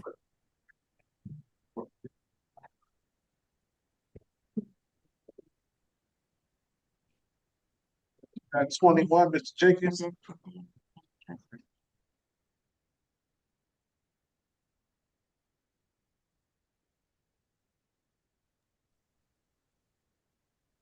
'26 CR 001780Y. And that is Leontron Jenkins, charged with 1 count of simple battery, family violence. Mr. Jenkins has 3 cycles. He has an active warrant out of Fayette County for an FTA. Date of that warrant is March the 3rd of 2026. There's a 2023 first offender conviction out of Newton County for possession of pistol or revolver by person under 18 years of age, first offense. There is an open case out of Fayette County for fleeing or attempting to elude, reckless driving, move over violation, failure to maintain lane, driving on the wrong side of road, and driving without license. The recommended level is level 3. Nothing further. Okay. Your Honor, this incident was from December 8th of 2025, took place at 901 Bolton Road in Atlanta. It's an apartment complex. Law enforcement responded to a physical disturbance call and made contact with the victim, in this case, Miss Nirvana Williams. She explained the defendant, who is the father of her child and lives with her, had assaulted her during a verbal dispute. She was asking him to pay the light bill for their apartment. He refused to do so. She stated she was to him that he could no longer live at the apartment without paying his bills, and that she was talking to someone new and no longer wanted to be with him. There was some jealousy, sort of on the verge of a breakup here, Judge. The defendant, she explained, then became upset, wrapped his hands around her neck, and choked her briefly. She stated that she lost consciousness for a brief period of time and came back around when the defendant let go. The two share a child together, who was present for the incident. The with his, excuse me, we did speak with the victim here, Miss Williams. She stated the defendant did place both hands on her neck and pushed her. And she's stating now, a few months later, that he didn't apply pressure and that she was able to breathe, and that this was only a push. But with the with her stating that she had lost consciousness briefly, we do have some serious concerns with respect to this case and her safety. She says nothing like this has happened before, and the two have been together for 3 years, still live together. She's asking for no further violent contact and for the defendant to return home. We are not comfortable with that at this time, Your Honor. With his history, the failure to appear open out of Fayette, and with the lethality factors associated with a case like this, Judge, that I'm sure you're well aware of, the state's recommendation is going to be for a $4,000 surety. We are recommending 5 days anger awareness, no further contact with Navana Williams, stay away from 901 Bolton Road in Atlanta, that apartment complex, and no drugs, weapons, or alcohol while out on bond. I do believe I see her online. We would sound for her at this time if she so wishes to speak. All right, Ms. Williams, do you wish to speak briefly? Yes, ma'am. I have to see your camera Sorry. or see you in the camera. I don't know how that came out. Okay. All right, raise your right hand for me. Do you affirm that the testimony you're about to give is the truth and nothing but the truth under the penalty of perjury? Yes, ma'am. All right. First question is, are you in fear of Mr. Jenkins? No, ma'am. Do you want to have any further contact with Mr. Jenkins? Yes, ma'am. Okay. Thank you. Any cross-examination by the state? Not at this time, Judge. PD Armstrong? No, Judge, thank you. All right. Thank you, Ms. Williams. You can hang on for a second till we finish. All right. Go ahead. Thank you, Judge. This is a simple battery before the court. I would ask the court to consider crafting a bond that would release him to the FTA so we can resolve that matter while this case is pending. If not, we would ask that Your Honor set a reasonable bond. And it's my understanding that Mr. Jenkins lives with his grandparents, so no contact should not be at issue. Do they have children together? They do, so we would ask for third-party transfer.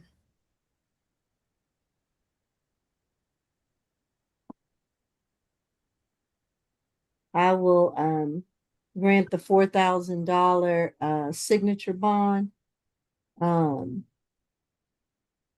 through the jail, but to be released to his hold. I believe it is it Fayetteville.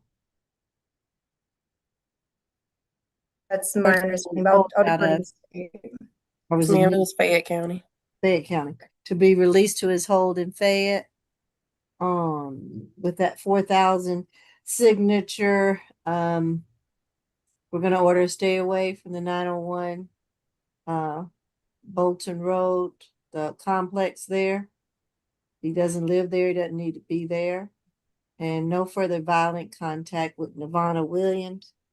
And if there's visitation allowed with the child or children, that will be by third-party transfer so that he won't violate the conditions of his bond with the stay away or the no further violent contact.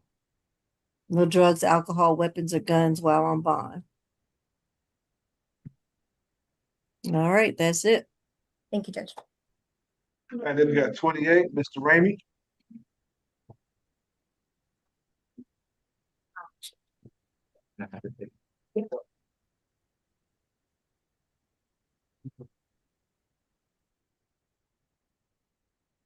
This is 26 CR 001752B, Alan Ramey, charged with 1 count of battery family violence and 3 counts of cruelty to children in the 3rd degree. Mr. Ramey has 8 prior arrests, 35 cycles total. 27 out of the state of Illinois. There's an open pretrial case, 25 CR 005-884B for battery family violence first offense. We will be surrendering that bond. There are 10 convictions outside of the 10-year period, and the recommended level is level 3. Nothing further. All right, state. Yes, Judge, and I did see as well, it looked like there were two other domestic violence arrests. Those cases were ultimately dismissed, and then there was a harassment domestic violence case from 2007 out of Illinois. I don't believe that was prosecuted either. That one was stricken with leave to reinstate. The officers here, Judge, went to it's 1005 Baldwin Street, Southwest in Atlanta. It's an apartment complex. There was a report they responded to of a female hanging over the balcony after a male beat her. Miss Erica Lewis explained that, who met with officers, explained that the daughter, her daughter, was communicating via Instagram with a child who was communicating from the apartment there, Your Honor, and that the defendant attacked their mom is what was relayed. One of the children that was present explained that the defendant made them all be quiet when the police got there and told them he wanted to know who it was that called the cops. Miss Samantha Newsom, the victim, explained that the defendant had taken her wine that she was drinking, thrown it, began chasing her and grabbing her. She began screaming for help. She sustained was a scratch on her pinky, and we haven't thus far, Your Honor, been able to reach the victim regarding this incident yet. We were able to when the last case came through to us last September, which is against the same victim as here.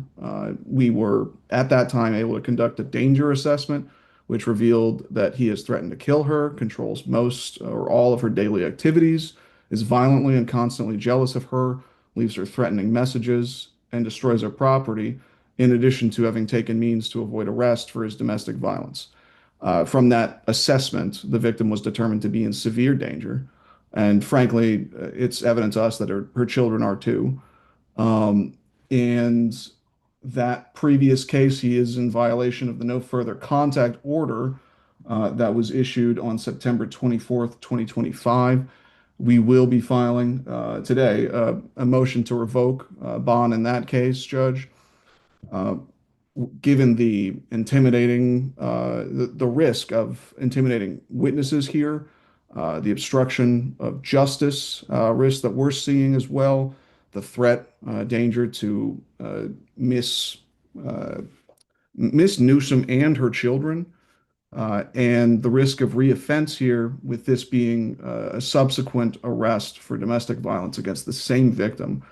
We are asking for a $25,000 cash bond on this case, Judge. We're seeking $10,000 cash on the battery family violence and $5,000 each for the cruelty to children counts. 3 children were present when this took place, and that would be for a total of $25,000 cash bond. He was supposed to have started FFIB under the other bond order. We would ask for the same here. We would ask for him to enroll in FFIB and start taking those classes. If he does bond out, no further contact with Samantha Newsom and any children of Samantha Newsom, as well as no further contact with Erica Lewis and her daughter, juvenile DM. If Your Honor is inclined to grant bond in any amount less than this, we would ask that there be an ankle monitor requirement, Judge. If we could sound for Miss Newsom at this time, and I believe that is all for the state, Your Honor. All right, Miss Newsom. I'm here. All right. Do you wish to briefly address the court today? Yes, ma'am. Raise your right hand for me. So, Miss Newsom, I'm going to have to hold on the camera. I need you to put on a better top or cover up or jacket. Please turn your camera off right now. Okay.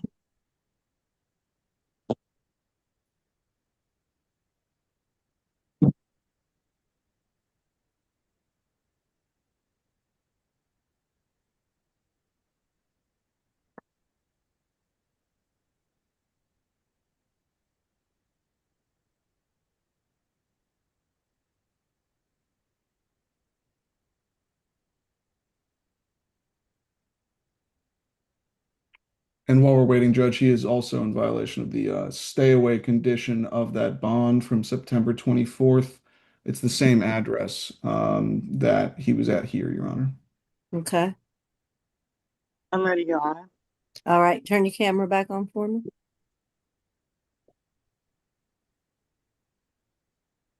All right. Thank you. Yeah, we just can't have tank tops or lot showing because we are in real open court. All right. So raise your right hand for me. Do you affirm that the testimony you're about to give is the truth and nothing but the truth under the penalty of perjury? That's correct. All right. Put your hand down for me. Are you in fear of is it Ramey? No, I'm not. Okay. Do you want to have any further contact with them? Yes, I do. And you've had other cases with them, is that correct? That is correct. Okay. Are you all were still living together? He resides somewhere else. Mm-hmm. And you all have children together? That is correct. How many? 2. How old are they? 5 and 9. 5 and 9? And you were the victim in 2 other cases, I believe it is. Is that correct? Correct. Okay. All right. I don't have any other questions. Anything from the state, cross-examination? No, Judge, not at this time. All right. PD Armstrong? No, Judge, thank you. Okay. All right. You can mute yourself. Miss Lewis. Is it Lewis? Is your last name? Sam? It's Newsome. Newsom. Okay, I apologize, Miss Newsom. All right. All right, thank you. Thank you, Judge. Mr. Ramey, he works. He has a CDL. He does live in a household separate to Miss Newsom. Recognize the history that the state's put forth with respect to what's in the criminal filings. But we would ask if the court would consider just giving him a chance to get out pending whatever motion the state may or may not file concerning his bond. We would not object to FFIP. We would not object to any no further contact with the third party transfer of any minor children. Defer to the court. Thank you. Okay. Well, with the history here,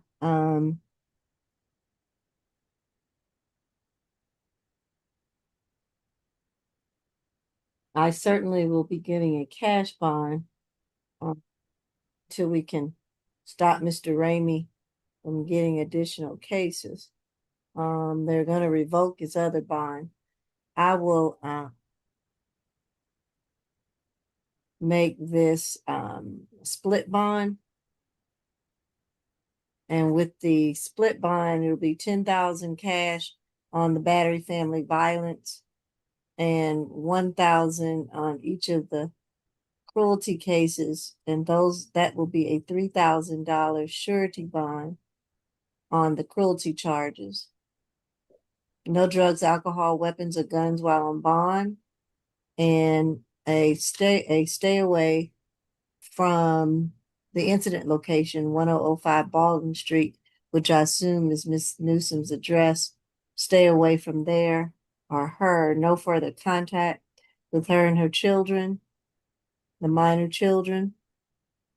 And I mean, and no further contact, or else he'll just be back in jail or stay in jail. And I guess that's it. Would Your Honor order no further contact with the reporting party and the daughter of the reporting party, Judge?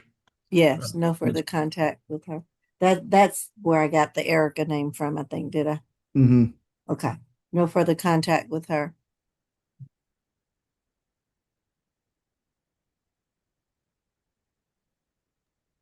Your Honor, PD Armstrong's client wants to know if he can get a Chair's 10% program. If he can what now? Chair's 10% program, if he can participate in that. No. No. Thank you, Your Honor. Mm-hmm. I think that add on one, Mr. Honey.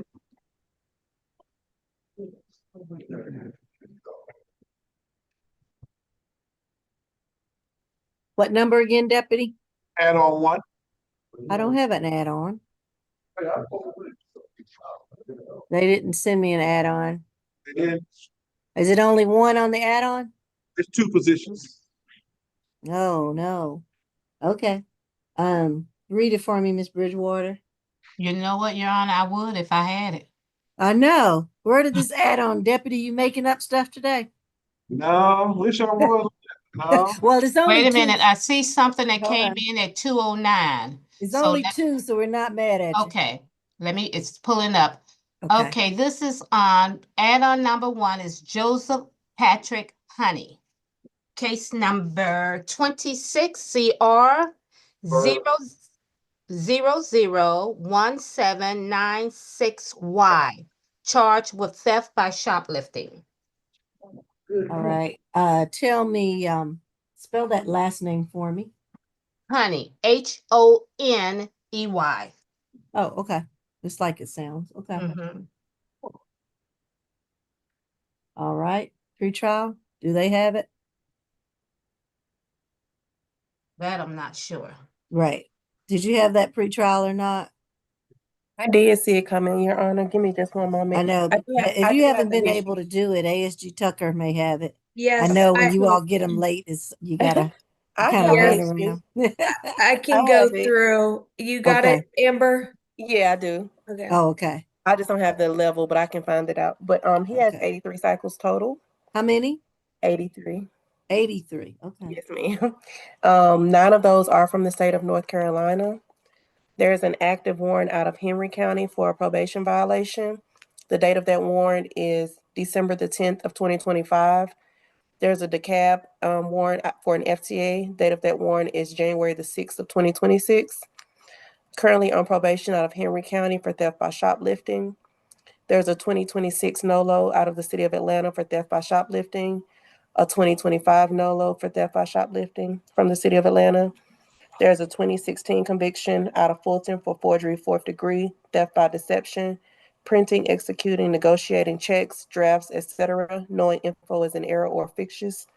There's a 2016 conviction for forgery 4th degree out of Clayton County in identity theft fraud, as well as printing, executing, negotiating checks, drafts, knowing info is an error.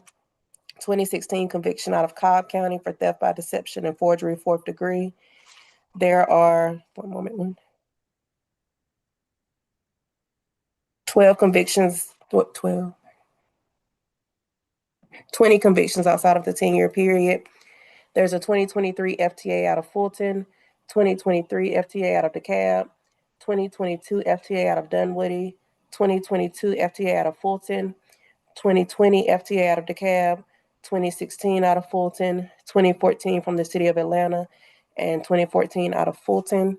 I will have to look up the recommended level, Your Honor. That's fine. For the history. Yes, go ahead. Judge. You heard that history. He is a huge risk of reoffense and a huge risk of flight. We have already submitted, because this case came in so late, we did go ahead and accuse it, but I have submitted a transfer request. He's got at least 5 convictions for theft by shoplifting in Fulton County, including 3 that were felonies as a recidivist. 19 SC 166910, 19 SC 164395, 16 SC 140984. And those were all convictions for theft by shoplifting. So in this incident, he placed clothes in a black bag, tried to walk out without paying. So we are asking for a $10,000 good bond with condition to stay away from Target at 2539 Piedmont Road in Atlanta. Okay. PD Armstrong. Judge, thank you. If the court would consider a bond that would release into the holds to take care of those holds while this matter is pending and while the district attorney's office decides what they may want to do with this matter. Because he's got the warrant out of Henry and DeKalb. Yes, Judge.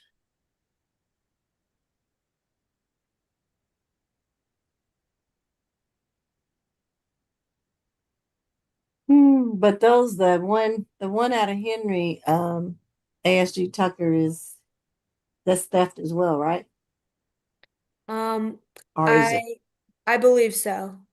With showing probation violation, so I'm not sure is that the case. Oh, just says probation violation. And the DeKalb was the FTA. Yes, ma'am. There does appear to possibly be an open DeKalb theft by shoplifting, as well as in Fulton, but no case number was listed.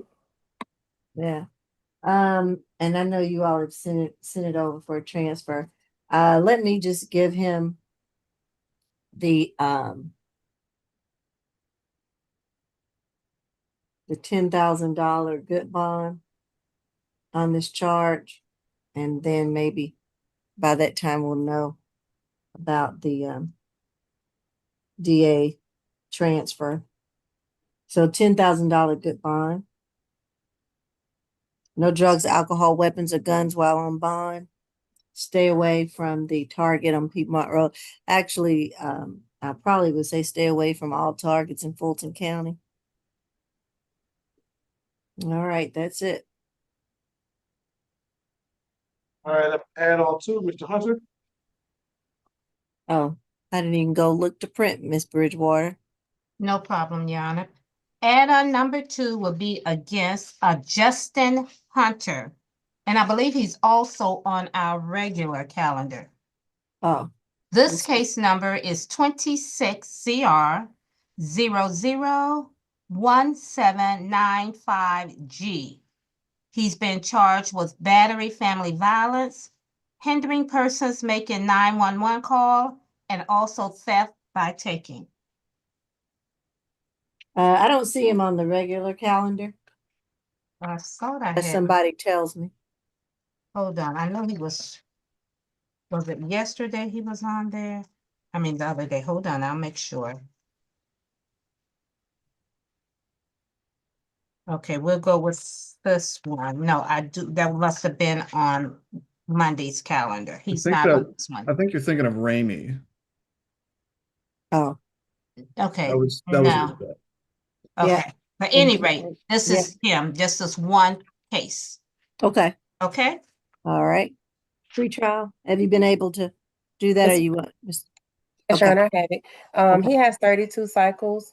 There's a 2021 reckless driving from the city of Atlanta. There's an open case out of Clayton County for simple battery, as well as Brunswick. Hold on just a minute. I can give you those charges. Of Brunswick is receipt, possession, or transport of He firearms. does have family. There's sorry? theft by Oh, somebody was talking. I wasn't sure. theft by receiving stolen property, possession of firearm or knife during commission, and possession of a Schedule II. Those are the ones of Brunswick. There's 4 FTAs, but all outside of the 10-year period, as well as 12 convictions outside of the 10-year period. The recommended level is level 3. Nothing further. Okay. Your Honor, this incident was from March 16th, 2935 Chattahoochee Circle in Roswell. Officers responded to a domestic dispute call and made contact with the victim here. It's Miss Justin Hunter, Justyn,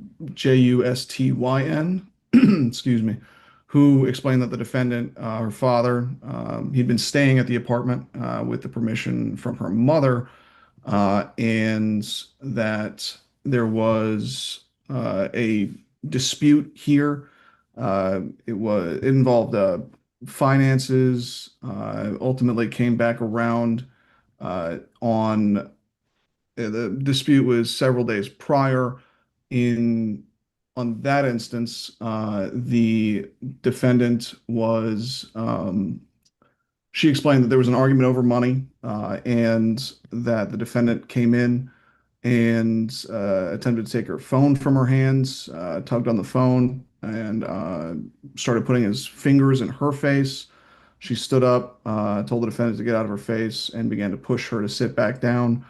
Um, the defendant had wrapped his hands around her in a headlock and choked her. And then the defendant took her off the ground while she was in a headlock there, and she came back to the this location, this place, several days, 4 days later, on the 16th, and excuse me, on the 15th, and it was on the 16th that another incident occurred. The defendant had there was an altercation that took place between them. The defendant, following he had followed her into her room, had gotten into her face and tried to take her phone, told her to get out, that she was being disrespectful. He tried to physically remove her from the room. She told him to stop touching her, and it was then that he again put her in another headlock, choking her. The officers observed red marks on her neck, and scratches in the center of her neck. And there was a independent witness here. It was just out of the interest of making sure this is not a juvenile, but we'll say JR to abbreviate. The brother of the victim here explained that the two were fighting, and the defendant had started choking the victim with his arm, describing it how the victim described it. Defendant had taken her iPhone and had left the house, and this was while she was uh, trying to call the police. And we did speak with the victim in this case, Judge. We conducted a strangulation assessment. She explained that she was unable to breathe, that it lasted for around 5 to 10 seconds. The grip was 8 or 9 out of 10. And she confirmed that the defendant did do this similarly around 4 days prior to this incident. Her brother intervened to break up the altercation, and she is mad about the situation more than anything else. He needs to learn to not put his hands on everybody when he's upset.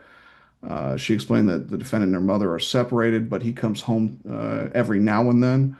And she explained that the defendant has been in the federal system, federal incarceration, basically her whole life, and just sort of jumps around everywhere. She lives at the incident location here. She wants no further contact. She says she'd be fine with the defendant coming home to visit her mom and brother. We would have serious concerns about him returning to the household whatsoever. We have sent a felony transfer request to the DA's office based on that strangulation assessment, Judge, as an ag assault, strangulation, family violence. And it's apparent to us that the defendant does have that open case out of Clayton County. It's under 2023 CR 02344. And that is for aggravated assault and battery family violence. That's against a different victim for allegedly grabbing her, striking her, and also hitting her with his vehicle. We were able to obtain the incident report for that. With the risk factors associated with a strangulation, Judge, with this happening apparently not once, but twice here to this victim, and within a 4 day span, with the open case, with his history, which I should say it served 180 months, it looks like, supervised release at some point in there from the possession of a firearm. So he's not exactly been out on good behavior. And when he has been out, he's picking up these other cases, the felony theft by receiving, possession, receipt, transport of firearm by convicted felon 2024, both those 2024, and there's felony drug charges associated with the aforementioned one. We are recommending a $10,000 surety, 7,000 on the battery, family violence, and 1,500 on each the theft by taking and obstructing or hindering persons making an emergency phone call. We are recommending FFIB, no further contact with Justin Hunter. Stay away from the 2935 Chattahoochee Circle address in Roswell, and no drugs, weapons, or alcohol while out on bond. If we could sound at this time for Miss Hunter. Hi, I'm here. All right, Ms. Hunter, do you wish to briefly address the court today? Yes, ma'am. Okay, raise your right hand for me. Do you affirm that the testimony you're about to give is the truth and nothing but the truth under the penalty of perjury? Yes, ma'am. All right, put your hand down for me. First question, are you in fear of Mr. Hunter? Ma'am, I didn't hear you. I'm sorry. I said, are you in fear of Mr. Hunter? No. Do you want to have any further contact with Mr. Hunter? As of right now, no. Okay. And you have children with him? No, this is my father. I'm sorry? This is my father. Oh, I'm sorry. This is your father. I'm sorry. Is your name pronounced Justine, maybe? Or No, Justin? it's his name as well. It's Justin. Okay, Justin, but just with a Y. Yes, ma'am. Okay. And he was staying with you and your mom? Yes, ma'am. Okay. And you still reside with your mom? Yes, ma'am. Okay. Okay. All right. I don't have any other questions. State, do you all have any cross-examination? Just to confirm briefly, have you received the cell phone back at all? Yes, ma'am. Yes, sir. I did actually. Thank you. I just wanted to make sure that his bond that he was You able got to a bad do. connection. I'm getting every other syllable. Can you hear me better now? Not really. Say something again. Hello. Okay. Hello. Okay. That's a little Hi. better. Yeah, I was just wanting to tell Let me you say that this. for Stop his 1 second. Hold on. You can't be walking and talking. Unfortunately, it's bad for us to follow. And so go to a certain area, but you got to be still. I can't listen to you while you're walking. I think this should be better. Okay. For his bond, I don't know if the lady caught what I said, but I said he can do a sign off for his bond. He can do a what? If that is, he can do a sign off if that's what he's able to do Do a for his sign bond. off? Are you talking about Yes. a SOB. oh no, he wouldn't even be a candidate for a Okay. signature bond. Not with his history. Okay, No. ma'am. That's it. Okay, that's all I have to say. Thank you. Thank you. All right. Thank you. All right. Go ahead, PD Armstrong. Thank you, Judge. We would ask if you would set the bond no more than $5,000, whatever amounts you deem appropriate on each of the 3 counts. It's my understanding that Mr. Hunter has a place where he can live that is away from Justin, and so we would have no issue with any no contact provisions. We would welcome the opportunity to have some anger management. Otherwise, we defer to the court. And he is employed. My apologies. There. It's a natural gas company in the Atlanta area. And he's been there over a year, is my understanding.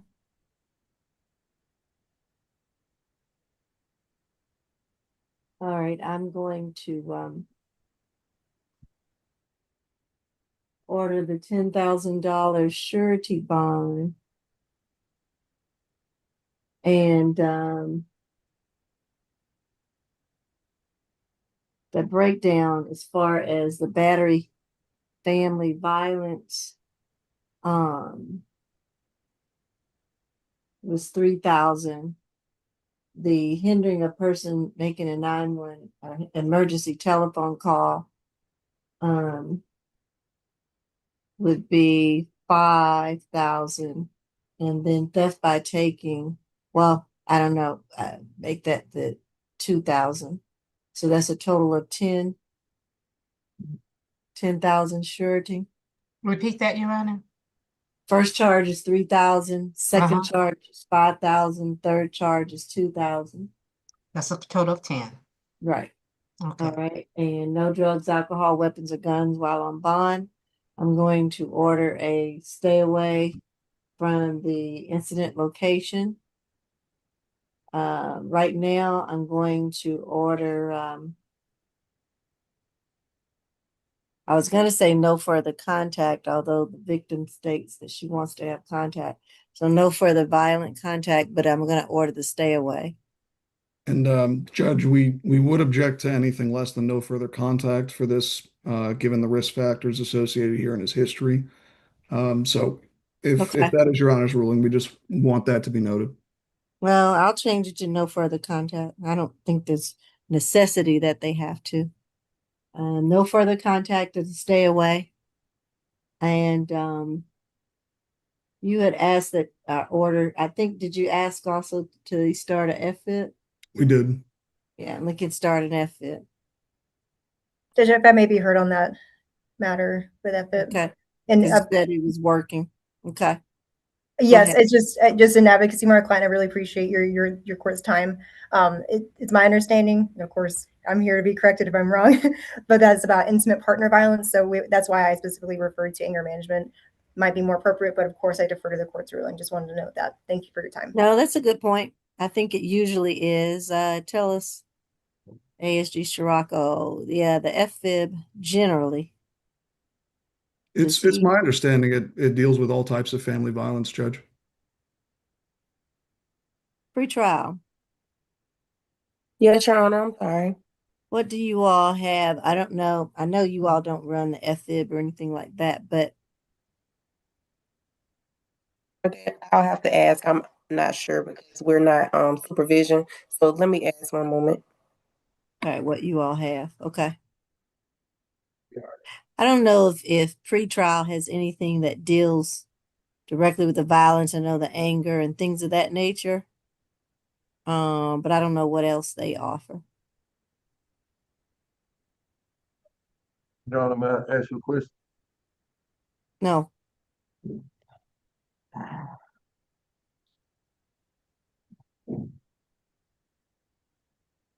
Does your question have anything to do with your bond conditions? No, ma'am, it does not. Oh, okay. And I'm not going to discuss your case or anything like that. Not trying to discuss the case either, ma'am. I was just wondering about going to get my stuff. Can I get the police escorts when I get out? Because I will get out today with my bond, just to go over there and get. I don't have that much stuff over there. Like she said, I really don't stay there. I'm just was there because I was over there fixing her car and helping her mother. I still pay child support on this grown child, Your Honor. Well, that's probably because you're in the rears. I mean, that doesn't mean you have a right to do things you do just because you still pay child support. That's not my fault. That's your fault. I was over there was because of her, Your Honor. I'm just saying I just want to go get my stuff. I'm not trying to. It's And if nothing. you're paying child support, you can. I just want to get my stuff, and I leave. I will never go back over there, y'all. That's all. Well, with the history that you have and the violence and things of that nature, I don't really want you back over there just to pick up your car stuff and everything with is a Your Honor. police escort. Okay. Your Honor, I'm sorry. Go ahead. I called Miss Mann. She said we do have programs, but she was trying to figure out the number of weeks that they are. But she said there are some once they get under supervision. She was gonna let me know, but I didn't want to hold up the court. But she said she would let me know the number of weeks. Well, he has a surety bond. From what I can see, Judge, it does deal with intimate partners and family members specifically. Oh, family members. Yeah, it's listed as both. Okay. I want him to start an FVIP. I am not very comfortable right now with giving him a police escort to go over there. Your Who's Honor. talking? Who's talking? I am sorry. No, who's talking? If you're talking, I have to see your face. You have to have your camera on.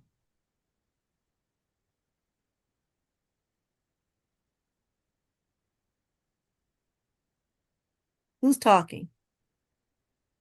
I can't hear you. You're on mute. I can't hear. Who are you? Jennifer Hunter. I am Jennifer Hunter. I am the ex-wife of Justin Hunter. I'm the mother of Justin Hunter. Okay, well, we didn't know you were here. Were you I here am early? here. Yes, ma'am. I was here when my daughter addressed the court as well. And Hold on my a daughter, second. Hold on a second. I've not allowed you to talk. And if you're going to talk quickly, briefly, and I'm not here to litigate this case, this yes, ma'am. is not court for that. This is just a bond hearing. Yes, So ma'am. raise your right hand for me first. Do you affirm, are you driving? No, ma'am. Okay. Do you affirm that the testimony that you're about to give is the truth and nothing but the truth under the penalty of perjury? Yes, ma'am. All right. Put your hand down for me. Let me ask you first, are you in fear of Mr. Hunter? Absolutely not. All right. Do you want to have further contact with him? Absolutely. Okay. Is he living with you? He was at our house. He does help our daughter, her name, Justin Hunter, who is the person involved, which, per, Ryan, he said that my daughter, that he should have no contact with my daughter. That is not what my daughter stated. I know That's what her your daughter father. stated. I know Yeah, it's her that's her father. father. But Yes, as the judge and with the history that he has and what's going on, we have to make sure that the victim is safe. You're not the victim in this particular case. Is that my correct. understanding? You're Yes, not. ma'am. Okay. No, ma'am. So, and I heard what she said, but sometimes the judges, we err on the side of caution so that we're not back here at this same result with same charges again. Because a Right. lot of And times when people get out of jail, they're very angry because they've been in jail and they go back and then we repeat this cycle again. And we have to make sure that we are taking as many precautions as we can for these domestic situations that usually go way left and out of control. So that's what we're trying to do. And I understand that you're the mom, you're his ex, I guess. I'm his ex-wife. Yeah. And so right now, this concerns the daughter. She may not be afraid of him, but there was an incident that happened, right? Yes, ma'am. Okay. And it got out of control and it went too far. So we need to make sure that there's been the ample cooling off period. This was on the 16th, which was just Monday, and today is Wednesday. So I don't know if everybody's calmed down or cooled down or not. But that we need to make sure, which is why I don't want him to be around her right now until we can make sure his attorney can file for a modification of that bond. I will ask you, is your daughter gone or she's just not on camera? I don't know. She is at work right now. I'm Oh, not sure. okay. I'm I She's see back. you then. She's here. still here, by the way. I am Okay, still good. here. Very good. He But stated he had some items at the house. that's why I wanted to chime in that it is totally fine by me and my daughter that, I mean, she doesn't have to be there. If he wants to bring a police escort, like his car is there, Your Honor. Like he has to be able to get his Yeah, he has to be belongings. able to come and get his stuff because his car is there. Honor. That's just Okay. not, you know. Well, he doesn't have to come in the house to get his car, but No, he's but going to his have no, an well, escort. he Huh? he has clothes in the house. He has tool. I can't lift the Well, he just toolbox. said he didn't have that much. I Now mean, you're it's telling me not he a doesn't. lot, but he does have belongings in my house. I'm not going to lie to you. He has a toolbox that I cannot lift. He has some clothes there. Like, I'm not going to lie to you. He has belongings in my house that I'm not trying to keep from him, nor am I trying to say that he can't come and get. Even his daughter is giving him permission. Well, again, if I think that is not a good situation, it creates, I don't know if you've listened to some of the other cases when they go back to get these things and then it goes awry. And They've never so had a case between them two, though, Your Honor. that's In what this case respect, is about today, right? this is the only case her and him have ever had between one another. But the other cases were with you. No, not with me, Your Honor. It was a different victim judge on the incident report that I received. Okay. Me and him have never had violent contact. We're okay. We are totally fine. All right, here's what I'm going to do because I need to move on. I'm going to order a police escort that he needs to come with to get his items, his car and his clothing and toolbox, whatever that may be. But he has to arrange it with the police escort. That's fine. And I'm going to still, because of this just happening on Monday, and state, I think you were stating that you would prefer it to be no contact, right? Absolutely. Yeah, and no further contact right now until this has been able to calm down and cool down. Your Honor, I did have an answer for you. Yes, ma'am. So there are two options. We do have an in-house anger management, and the amount of weeks depends under your discretion. And then the other option is a family violence course for 24 weeks. But it does cost the defendant is $35 a week, which is $840 total. And that's about, is that around, Mr. Scirocco's FIB is probably a little more, I think, isn't it? I don't know, could be. I don't keep Uh, up. I don't have the cost Yeah. for Your Honor at this time. Yeah. Well, we'll hold on the courses for a moment until we get a handle on the case. And I'm just ordering no further contact with Justin Hunter for now, and to stay away from the incident location, which is the address in the report, and to only go back with a one-time police escort to get his vehicle, his tools, and his clothing. And he's to stay away from that location. What's the address, Ms. Hunter?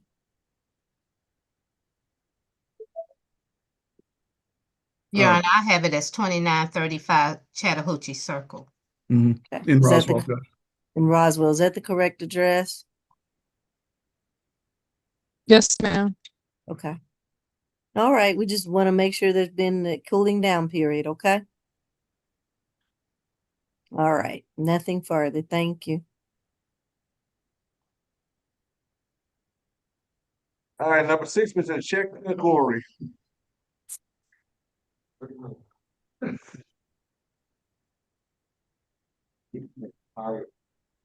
This is 26 CR 001775L. Zachary Shetgory, charged in one count of simple battery family violence. There's no prior history, recommended level 1. Yes, Judge. And I sent it was pretty late, but I sent a possible consent bond.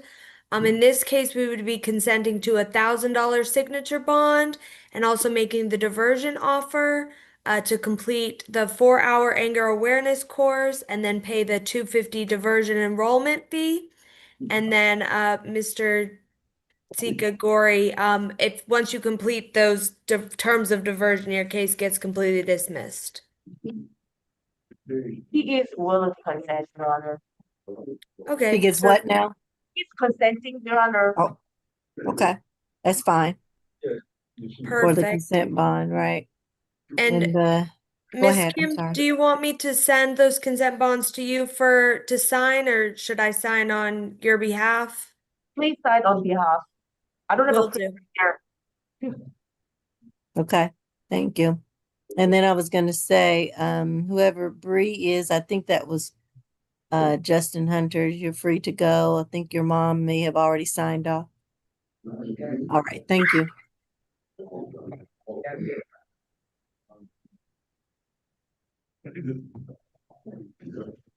And that's number 12, Expresswell. Oh, okay. 26 CR 001777Y. Charge of one count of criminal trespass. He has 24 cycles total, 5 from the state of Tennessee, 5 from California. There's a 2023 conviction out of DeKalb for violation of family violence order, a 2023 conviction out of DeKalb for criminal trespass, currently on probation out of Fulton County, case number 25 CR 003466Y for criminal trespass. There's a 2024 conviction also out of Fulton for criminal trespass. There are 4 convictions outside of the 10-year period. There's a 2024 FTA out of Fulton, an 04 out of DeKalb, and 2014 out of Tennessee. The recommended level is level 3. Nothing further. Yes, Judge. Considering that history, I cannot recommend a signature bond. I'm gonna recommend a $500 good bond. When officers were on scene at this Shell gas station for an unrelated incident, an employee said he was there, he refused to leave, and he's been CT'd there multiple times due to stealing and being aggressive. So they want him to stay away. It's going to be a $500 good bond and a stay away from the Shell gas station at 387 Hill Street, Atlanta. All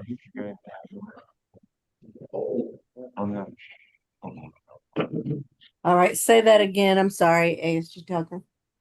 I'm recommending a $500 good bond with a stay away from the Shell gas station at 387 Hill Street, Atlanta. That's based on his history that you heard from pretrial, as well as his history at this location. He's already been previously CT'd. Okay. All right. PD Kim? Yes, Your Honor. He is 42 years old. Our social worker already had a meeting with him, interviewed, and she recommended me to refer him to competency calendar on Thursday, 11 a.m. Recommended him to do what with the calendar? Competency calendar, Your Honor, the BHET. Oh. Yes.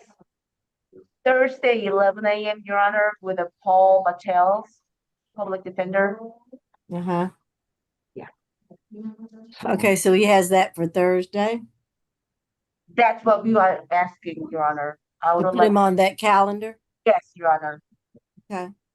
Can you do that, Ms. Well, Bridges? that's tomorrow. I don't know Tomorrow. whether, I don't know yeah, about that's tomorrow. too soon. I'm That- thinking maybe perhaps the 26th, we could possibly do that. We did Okay. that on Monday, but tomorrow is just too soon, Ms. Kim. No problem. Thursday, March 26th is fine as well, Your Honor. So are we still, I guess I would still go with the $500 good bond? Yes, Your Honor. Okay, and then he'll be reset for the calendar on 3/26.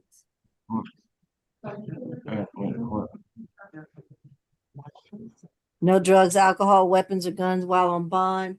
Stay away from the Shell station on Hill Street. Okay,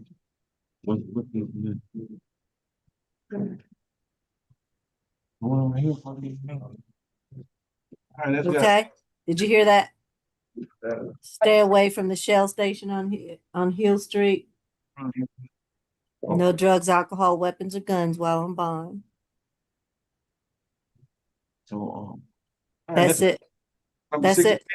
Number 16, Mr. Ellis. This one, we accept I didn't have a chance to convey the consent part to my client yet. Just give me 1 minute, please. You got a consent copy. You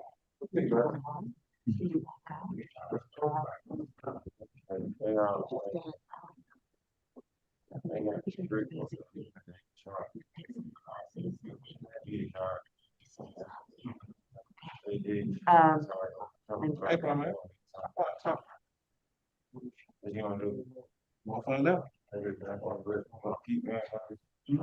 find out what to do? We're gonna find out that one. Keep on talking. That's what I'm gonna find out what to do. Keep on. Let's go on.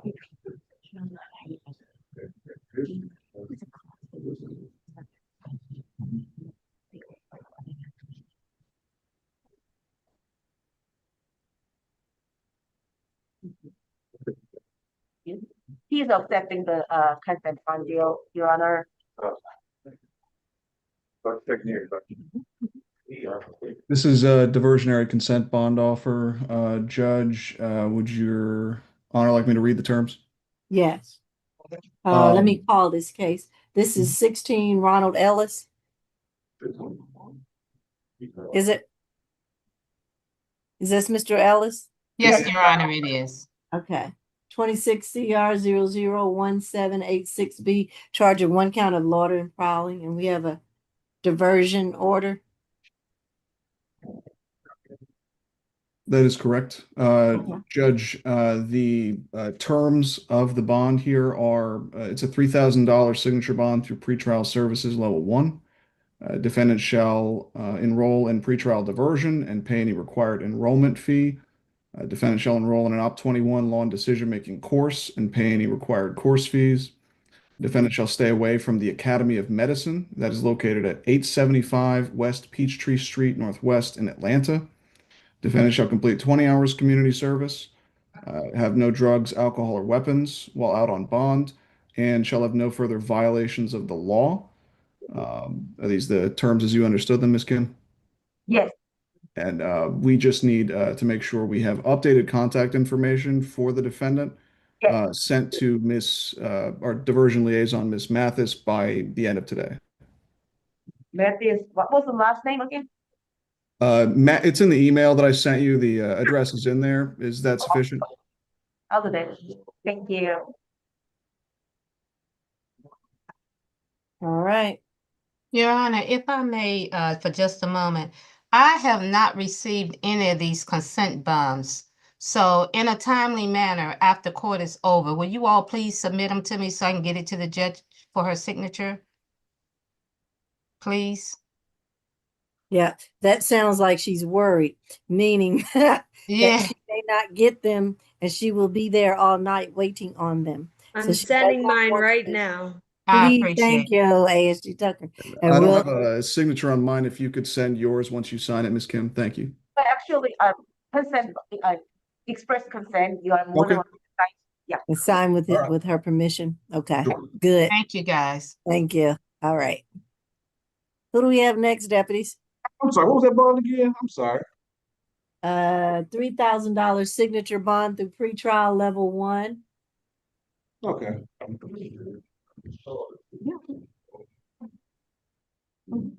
I just got 23, Mr. Lefford. Okay.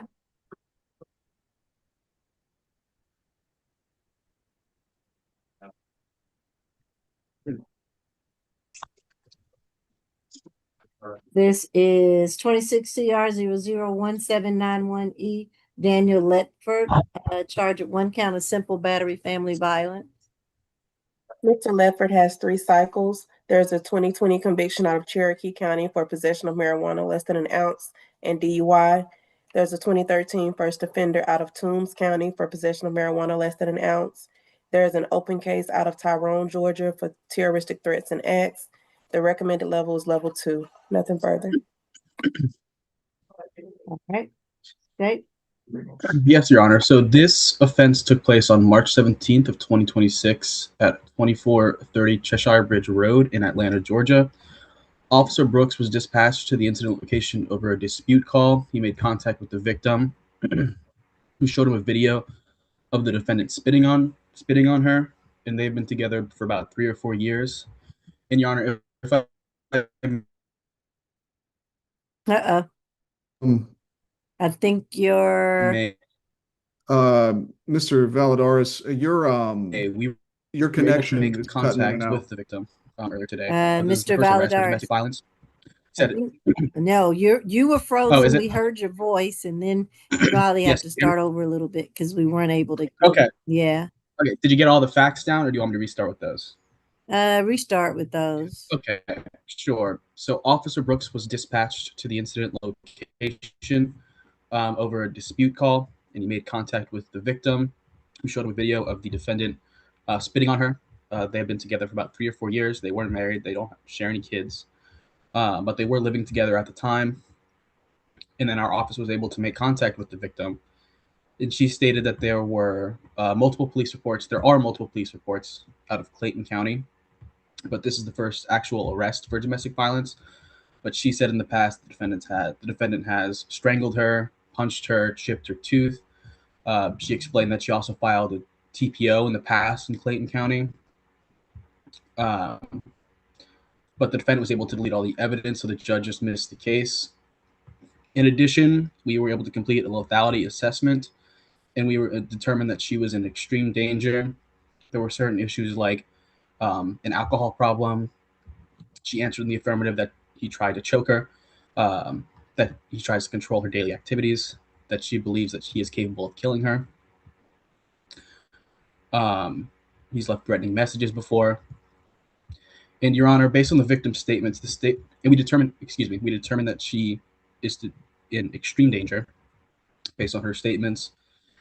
And based on these statements, Your Honor, the state is very concerned with witness intimidation. There seems to be an extensive history of domestic violence that the defendant has engaged in against the victim.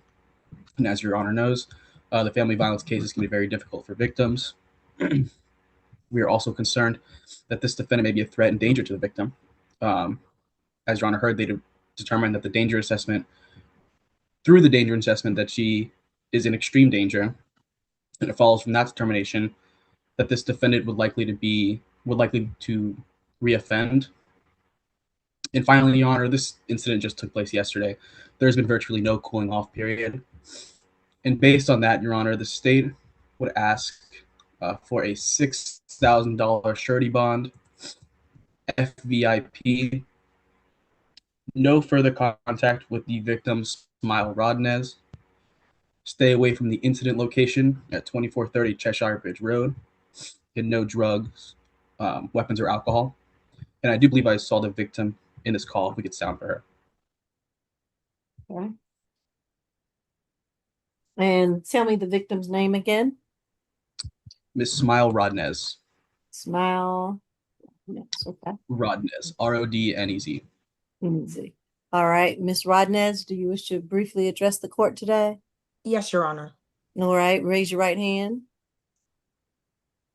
Do you affirm that the testimony you're about to give is the truth and nothing but the truth under the penalty of perjury? Yes, I do. Okay. All right, good. Put your hand down. Are you in fear of Mr. Ledford? Very much. Do you want to have any contact with him? Absolutely not. I don't want to. I love him, but he's going to kill me. He has to stay away from me. No, we don't want that to happen. Mm-mm. You all don't have any children together? No, ma'am. Okay. All right. Can I say something further? Briefly, this is not your trial. Yes. It's a bond hearing, but go ahead. There is no evidence on my end. I just checked my computer. I've been looking all day. He has wiped my computer, my email, my YouTube channel. He has wiped every digital piece of evidence that I had of any recordings, except for what I showed the police last night, including the camera footage from the altercations that occurred earlier in the day. You can see on my Blink camera, everything is wiped until 9 p.m. when I gained access to links. So he has all that video evidence on his phone. There's no disputing that he's the one that deleted it because we're the only two people that have access to the system. So it's just a cycle of him abusing me and then him sweet talking me. And then it's not that I forget. It's just that I go to sleep and then he's up all night typing away and just deleting everything. I have no way to defend myself against him. He terrifies me. Well, you have your voice and you have the Solicitor General's office behind you, and we'll help you with it and stay in touch with them Yes, ma'am. so that they can provide some services and some assistance as much as they can, for you and to help you. Okay. Thank you. All right. Any cross-examination questions from the state? None, Your Honor. Anything from you, PD Armstrong? No, Judge, thank you. All right, thank you for getting on. You can hang on and mute yourself till I give the ruling, okay? All right, Yes, thank ma'am. you. All right, thank you. All right, go ahead, PD Armstrong. Thank you, Judge. Would ask that the court would set a bond no more than $5,000. Mr. Ledford has a place he can live that is far away, well, far is relative, but that is away from her. We would defer to the court for conditions. Thank you. How old is Mr. Ledford? Don't have that off the top of my head. I apologize. Let me look at his birth year on the calendar. My apologies. 42.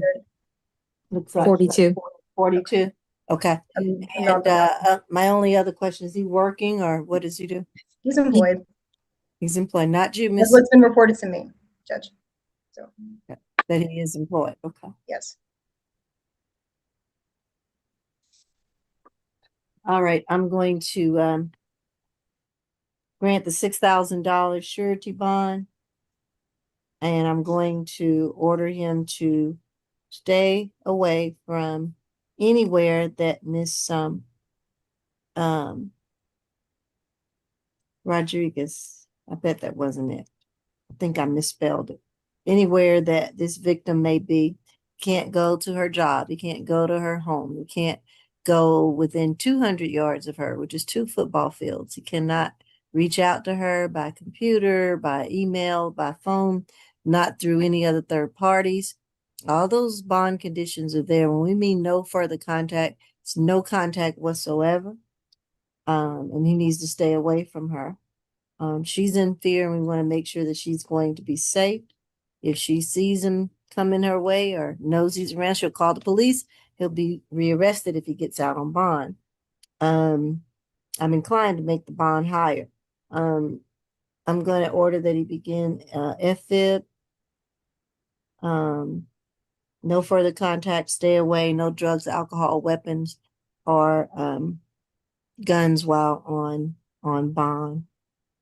Anything else, counsel? No, Judge, thank you.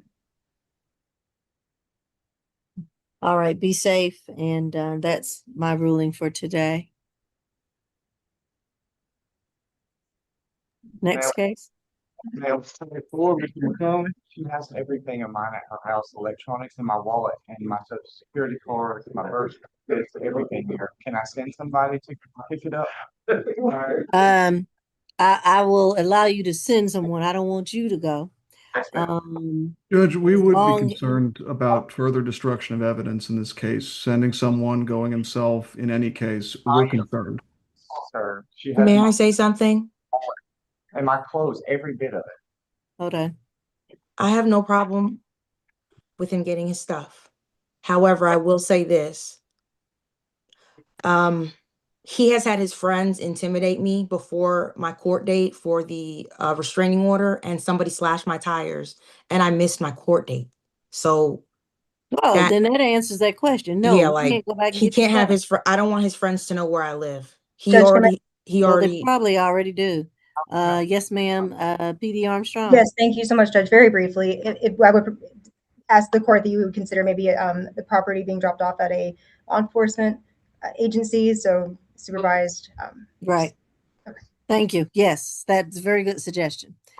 So if you don't mind, you can gather his clothes, a couple of trash bags, add the wallet in there, and whatever other personal belongings. I suggest you take pictures or video of it. And then what precinct is closest to you to drop off? Do you know? I And you believe don't- I'm in zone 2, so I Okay. don't know, but I can look it up. Okay. Well, I was trying to put it in there that you would drop it off at the closest precinct, preferably zone 2. And are you looking it up real quick? And then we can kind of put that in the order that you will drop them off within, I don't know, what do you need, 3 or 4 days to do it? I don't have a vehicle. Oh, I don't that's have a right. car. Your tires are slashed. No, I don't even own that car anymore. I don't even own it. That's a long story. Okay. But yeah. Give us another suggestion, PD Armstrong. You're good with the suggestion. I mean, I don't know. Is there someone that you can release them to that will take them to the zone, to the precinct? I would release them to his ex-wife. I would release them. That's the only person Ooh, in I his don't know life about that. that I Huh? would trust. Because quite frankly, she's really the only person in his life that has any pull on him, Well, because she but you controls. understand how that puts the court in a I don't like releasing him to his ex-wife. I mean, they might be know. best friends. I don't know how he feels about that. I don't even know that I want to go down that rabbit hole. But what I'm saying is, and you can't call the police, come get his stuff, pick it up. They're not in the job of being mediators and moving business. I wish you could take an Uber to the precinct with the stuff, drop it off, and get an Uber back. I'll do that. Okay, Can I do that next? Can I do Yeah. that next week? I don't get paid until Wednesday, so I don't have any Uber money. All right, so you're gonna do it by next Friday, which is the 27th. Okay. Okay, and can you maybe let his attorney know which precinct, unless you've already pulled that up with the address? I guess they'll call him when it's there, so duh. You know, give them his number. I guess, do you still know his number?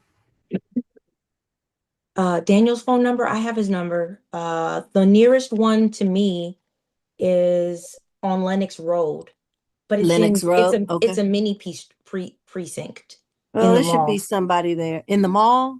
Oh, Yeah. no. I don't know that you want to be dragging a bag down the mall. Look, you may get arrested. So no. I see one here in Buckhead Pavilion on Maple Drive. Okay. Police Department Zone 2. Okay, there you go. Yeah. Okay. So that's where you're going to have it dropped off by March 27th. If you do it before that date, do you want her to let you know, PD Armstrong? This case might not end up in my Might hands. not end up being your case. So I don't know if the state might have some resources with their victim witness advocates who might be able to coordinate better. I have just a thought. Still Yeah, I trying to know. I don't know if I want to drag them into this either, but it is for the safety of the victim. If you feel Right. safe getting it over, well, when you get there, they just need to call them and say, hey, your stuff is here. I'm sure they will do that. Does anything sound crazy that I'm saying, ASG Scirocco? I know This they're is going to say, we don't want to be involved in this. Sorry, this would be for return of the property to what location? Zone 2 Police Department Yeah, on that shouldn't be an 13. issue. Yeah, and they'll just call him and say your stuff is here. If he doesn't get it pronto, I'm sure they'll throw it all away. So I will say to him, and the number that you have for him, if you want to put it in the chat, and his lawyer confirms it's his phone number. I don't know if the phone is still on. I don't know how many days he's been in jail, but he's gonna get that one phone call, I bet, to say your stuff is here, come get it today. And that's it. And then later he's gonna accuse that you got rid of his stuff if he doesn't get it. So I'm a little apprehensive about it, but that's the only way I can do it to make sure that you're safe. If you want to get some assistance slightly, and I don't want to put victim witness too much in the middle of that either, although they will help you and provide assistance for you to help with that, or even send an email for you to PD Armstrong or whoever at the PD's office. But, hopefully, and I'm only going to ask Mr. Letford to shake his head, yes or no. Do you have the same phone number that she would have? No, Mr. Letford? Oh, he can't hear. I don't know. Mr. Letford, can you hear me? Do you have the same phone number that she would have for the police to call you when she drops off your items? Okay. All right. So we should be good. But if you are still in fear or have some apprehension about it, contact the victim witness advocate who probably contacted you for today and let them know that, and they can hopefully maybe assist you in some shape, form, or fashion to make sure it gets over there. Okay. All right. That's the way we'll do it. Is that clear, Miss Holly? That's a long add-on to the order. Oh, I've been writing, yes, but I I know haven't. you've been. Okay, good. Thank you, dear. You're welcome. All right. Okay.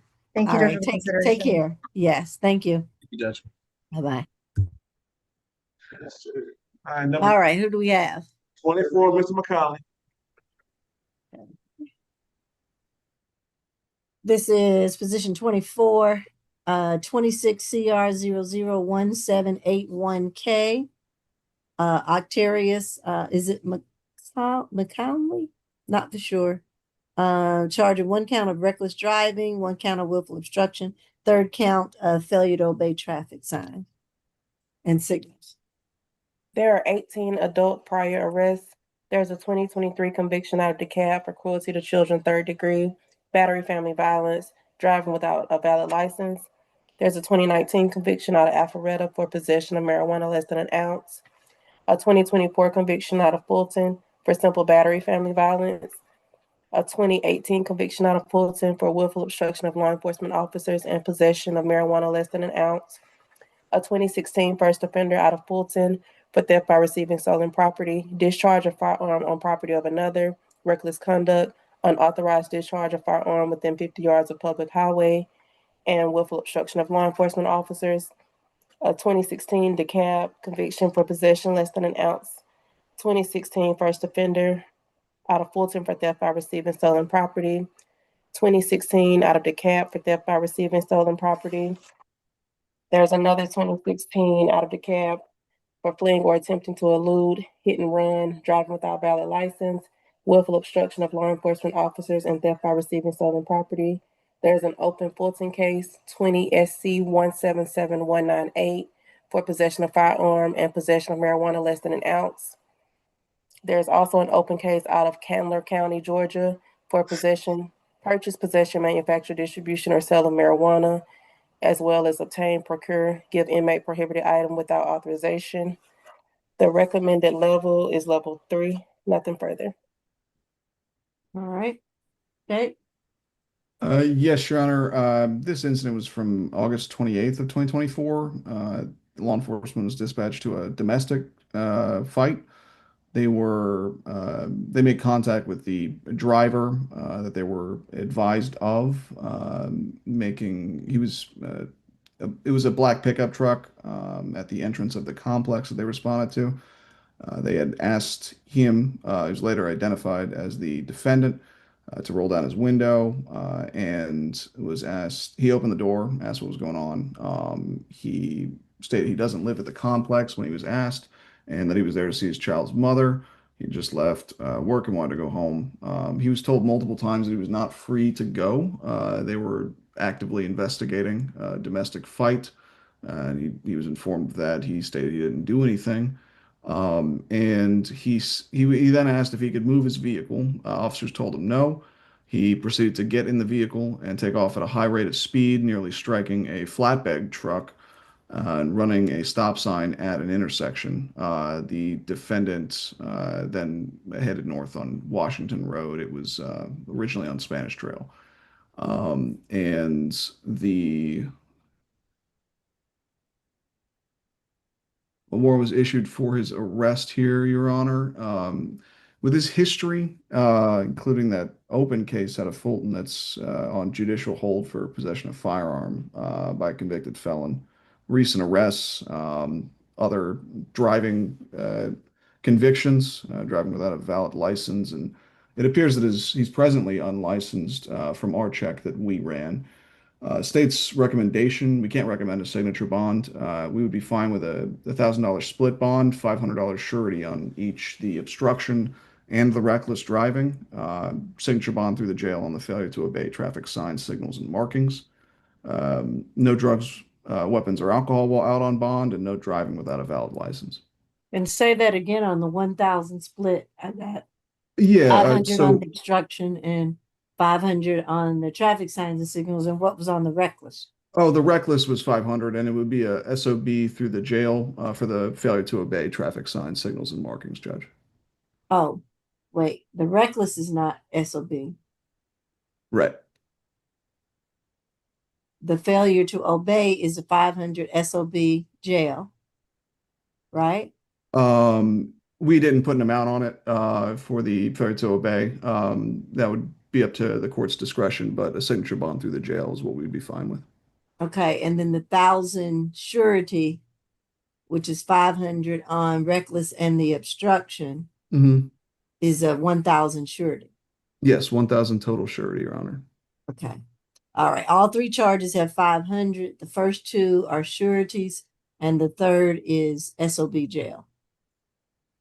That's your recommendation? That is correct, Your Honor. Okay. With no driving without a valid license and no drugs, weapons, or alcohol. Okay, no driving. Got it.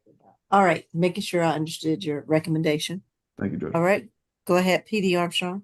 Judge, we just asked if the court would consider signature bonds where available in this matter. He has the felony case that's in judicial hold. It's been reported to me that he reports that he served 19 months, but I don't have any additional information about that. That was reported to me, Judge. Nothing further. Thank you. I'll go with split bond, 1,000 surety on the reckless and the willful obstruction, which are 500 each, and then 500 SOB jail on the failure to obey traffic signs and signals. So it's a total of 1,500 split bond. Did I say that right? Yes, Your Honor. Okay, and no drugs, alcohol, weapons, or guns while on bond, and no driving without a valid license, insurance, and registration. And that should be it. Right. 25, Mr. Milwaukee.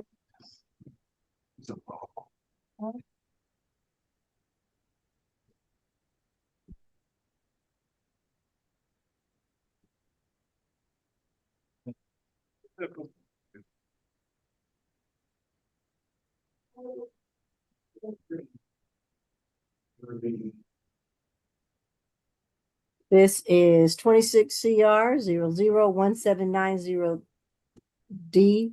Mr. McWackle, charged with 1 count of criminal trespass. Yes, ma'am. There are 8 cycles total, one from the state of Mississippi. There is an open pretrial case, which will be a bond surrender, case number 26 CR 000396D for criminal trespass and willful obstruction of law enforcement officers. There's a 2024 conviction out of Gwinnett County for simple battery family violence. There's a 2011 NOLO out of Cobb for driving while license suspended or revoked. Currently on probation for case number 25 CR 003759D for willful obstruction of law enforcement officers. The recommended level is level 3. Nothing further.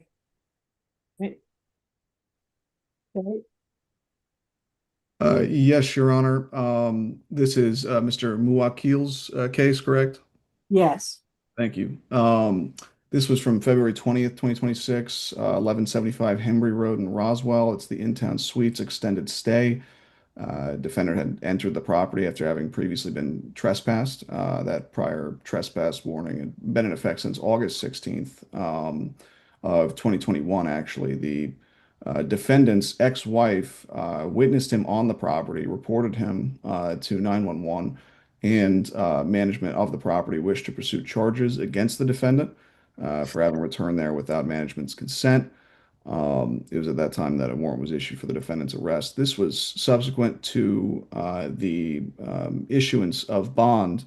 It was a consent bond on 26 CR 000396D, the open criminal trespass case from the same location judge. He was given a $3,000 SOB through pretrial level 2, ordered to stay away from the in-town suites. That's at 1175 Hembry Road in Roswell again. So he's in violation of that here. The state's recommendation with that violation and the other aspects of his history is $2,000 surety, social worker visit for BHET and housing. We would ask for a stay away from the in-town suites at 1175 Hembry Road in Roswell, as well as no further contact with any of the staff or residents of the Roswell in-town suites. We are concerned that the defendant's ex-wife is the one that witnessed him and reported him here. Presumably she resides there, from what this warrant is saying here, Your Honor. No drugs, weapons, or alcohol while out on bond, and that is all I have for this case. Okay. PD Yes, Armstrong? It's the last I checked, the bond was set at $600. So I would just ask that it stay the same. Okay, is a preset bond. You have that, Mr. Shiraka? Sorry, Judge? You have that preset bond at 600? I do see that, Your Honor. Okay, and your recommendation was? $2,000 surety in consideration of the violation of bond on his open case. Well, they're going to surrender that one. How much is that one? I didn't even ask pre-trial. It's a $3,000 signature bond. It was a consent bond order. It's $3,000 signature bond through pretrial services level 2, Judge. Okay, so that one's going to be when they recall that, that's going to be double, right? It's already, that'll be 6,000. Is that correct? I'm sorry, Your Honor, I didn't catch Pretrial, when they call in their bond, surrender it, it'll be double, right? It'll be 6,000. Do you know that? I couldn't advise as to that. I know, right? Pretrial. Can't either, but I can find out. Okay. I didn't think I it was think it is. double. Okay. But go ask real quick if you can. Okay, let me ask real quick. I'm sorry. I believe that's what I've been told in the past. When they surrender, it doubles.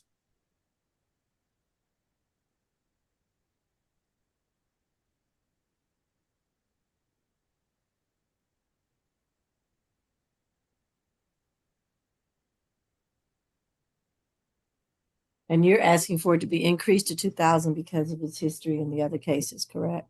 That's correct, Judge.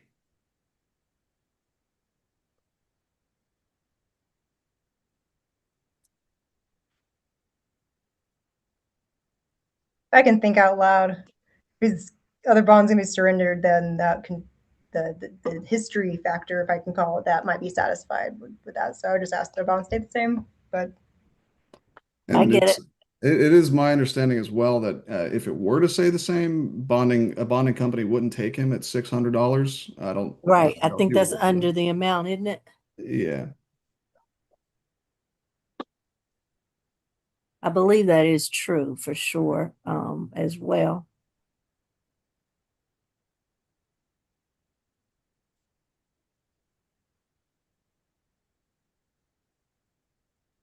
So,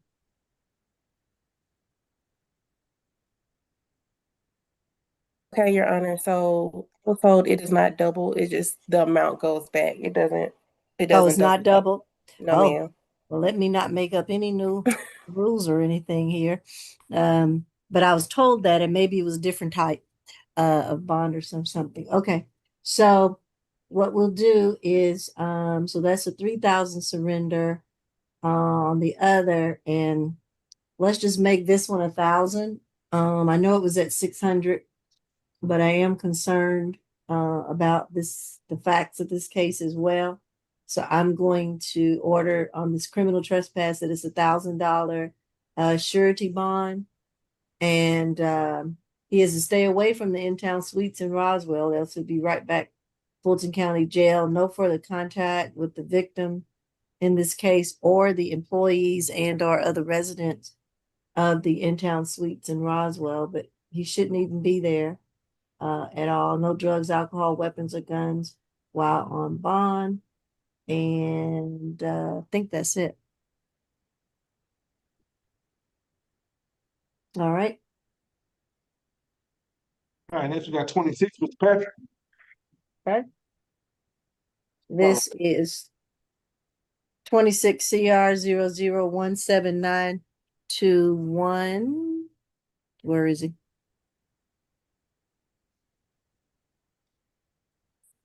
This is Dontavius Patrick, charged with 1 count of criminal trespass, 2nd count of willful obstruction. Pre-trial. Yes, Your Honor. He has 14 cycles total, 6 from the state of North Carolina.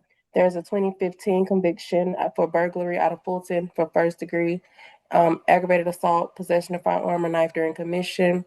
There's a 2025 conviction for breaking or entering, a 2023 conviction for possession of firearm and carrying concealed gun, injury to real property, and possession with intent to distribute marijuana. There's a 2019 conviction for obtaining property under false pretense and possess, manufacture fraudulent ID. Currently on probation out of Fulton for criminal trespass. Case number 26CR 001152J. There's an open case out of Fulton, case number 24SC 006511 for entering auto, theft by taking, criminal damage to property, 2nd degree, giving false info, possession of marijuana less than an ounce, criminal trespass, and theft by receiving stolen property. There's also a 2021 conviction out of Fulton for criminal trespass. The recommended level is level 3. Nothing further. Yes, Your Honor. This was March 17th, 3219 Piedmont Road, Northeast in Atlanta. There was a response to a criminal trespass call, and they went up to the door at the location, officers did, saw the defendant. He had refused to open the locked door there at the location after being ordered to do so. There were verbal commands to, open the door, come out. The owner of the building and the victim here, Mr. Christopher Harrell Jr., he had come around the corner and pulled out his key to open the door so officers could get access. And the defendant was on his knees facing the wall with his hands in front of him. They gave him verbal commands, put his hands behind his back. They, while escorting him back to the patrol vehicle, judge, the defendant tensed up his muscles. And once they got him into the vehicle, he started to kick at the door, kicking at one of the officers while they were attempting to close the door. That's my understanding. There was no simple battery or battery against an officer here. It was just attempts. But he was continuously kicking at the door, possibly injuring his left foot. And he then started banging his head on the glass and had to be sedated and later transported to Grady. Um, it's my understanding that this was a car wash at the location. I'm not sure the name of the car wash, but The defendant was just convicted. It was under 26 CR 001152J of criminal trespass, convicted approximately 2 weeks ago. And with that, his history, I believe the open case with for the entering auto. With our victim having confirmed the events in the warrant that he's never seen the defendant before, but he's asked for no further contact and a stay away. We are asking that the bond that is set at $2,000 total surety presently by the magistrate. It's $1,000 each. We'd ask that that remains set. We'd ask for a social worker visit for, given what was listed here in the warrant, for MH as well as housing. Stay away from 3219 Piedmont Road, Northeast in Atlanta. No further contact with Christopher Harold Jr. And no drugs, weapons, or alcohol while out on bond, Your Honor.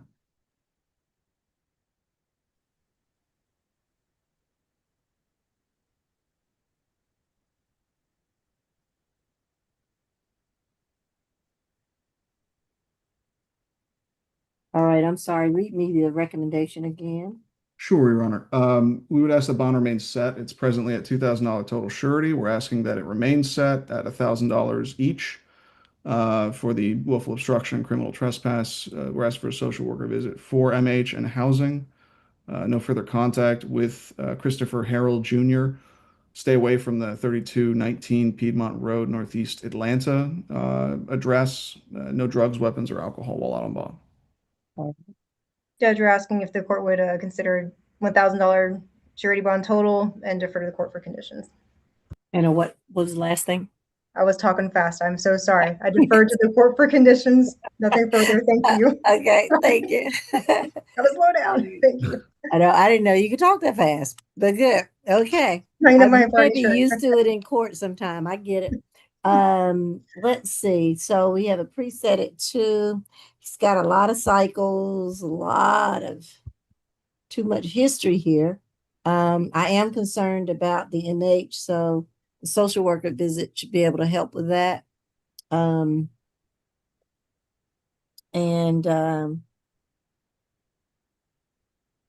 just leave it preset at the 2,000 surety, 1,000 on each. And hopefully he will, if he's recommended, he will comply with any recommendations for any MH issues or housing or whatever's going on otherwise, unless he was just having a bad day. But let's leave it where it is for now to see what happens as we go forward. And no drugs, contact. alcohol, weapons, or guns while on bond. And again, no further contact with Christopher Harrell, was it Jr.? Christopher Harold Jr., Your Honor, and that address is 3219 Piedmont Road in Atlanta. All right, and stay away from that address, sir. All right, thank you. Thank you. Your Honor, can I make a clarification? Yes. I'm sorry, was somebody speaking? Go ahead. So Ms. Mann said even though it doesn't double in bond, they'll have the bond that's being surrendered, that amount to pay, plus whatever bond you set. So there are 2 amounts, just not double the first bond. Yeah, no, I was mistaken. I thought that when it surrendered, it doubled, but no, I will Okay. stop. I will not say that ever again. Okay. So yes. All right. Thank you for that You're clarification. welcome. Yeah, how much was the bond again? I'm sorry. His was 2,000 preset, 1,000 on each surety. Okay. All right, next we got 27, Mr. Pugh. Have has anyone bonded out by chance? Yeah. One position 30. 30 is bonded out. Okay. That's all. Yes, ma'am. Okay, thank you. All right, this is Mr. Christopher Pugh, 26 CR 001784F, charged with 1 count of theft by taking, 2nd count hindering person making emergency phone call, and simple battery. Mr. Pugh has 10 cycles. There is a 2018 conviction for tampering with evidence and possession of marijuana less than an ounce out of Walton County. There's a 2013 first offender for theft by receiving stolen property, also out of Walton County. There's an open case out of Jasper County for battery and driving while license suspended or revoked and willful obstruction of law enforcement officer, as well as theft by shoplifting and DUI. The recommended level is level 3. All right. State. Yes, Your Honor. This was a January 10th incident from this year, 685 Holcomb Bridge Road in Roswell. There were officers dispatched to a physical domestic altercation. The caller informed dispatch that the defendant had hit her on the head and was not returning her cell phone. They made contact with the victim here, Miss Amy Jones. She explained that she and the defendant, he's her boyfriend of 3 months. It's my understanding they weren't living together. We're driving along Holcomb Bridge Road. She was trying to drive the defendant to a rehab facility, and that's when an argument broke out. And she expressed desire to go home because she didn't want to drive in the dark. The defendant, who was she had stated was heavily intoxicated, became upset, started calling her names and screaming at her, and further became upset when she had entered or he believed she'd entered the wrong destination, the GPS. He, one point, struck her on the back of the head, and she explained that he was grabbing her and flicking her with his fingers, may have possibly jerked the wheel of the car, though that wasn't confirmed, and that the defendant had taken her cell phone because he knew she was trying to call the police there. She had to ultimately call 911 from the gas station to contact authorities here. The state's recommendation is with that open battery out of Jasper from just literally a week before this incident took place here, Judge, we are recommending, and with the rest of his history, really, the state is recommending a $5,000 surety, 3,000 on the simple battery, and 1,000 on each the theft by taking and hindering persons operating make an emergency phone call. We would ask for 4 days anger awareness, no further contact with Amy Jones. Stay away. We don't have her address here yet, Your Honor. We haven't been able to reach her, and the incident report has yet to come in for this case yet. So we would ask for a stay away from wherever she resides. No drugs, weapons, or alcohol while out on bond. And with the issues involving inebriation and the mention of rehab, we would ask for random screens for drugs and alcohol here to try and get them on the right track. And so that was a 5,000 total surety. surety. Total surety. But with the anger awareness and the random screen, so he's not coming through pretrial for that? It's my understanding it would be if he does make bond, he would be able to complete that. Is that not the case? I don't know about that. Let's see. Generally, if those things are there, that comes through pretrial. I thought otherwise he'll have to do it on his own and pay for it and find somewhere to go. I'm not for sure that would. Yeah, that would be through pretrial then. Mm-hmm. So if we give him a 5,000 SOB through pretrial, and he would be a level 3, and then he could do the classes there and the random screens I could order. And If we had to choose between one, Judge, we'd probably go with the surety with respect to the various charges here, given the open battery case out of Jasper County from just a week prior. And us having not spoken with Miss Jones yet. Oh, well, it's true too. You haven't spoken with her. Well, then I'm gonna back it up into surety, but let's hear from PD Armstrong. Is it Kim or Armstrong? Armstrong. Thank you, Armstrong. Judge. Okay. I'm asking for the pretrial SOB. My client for today. He lives in Mansfield, Georgia. He has absolutely no problem having no contact with Amy.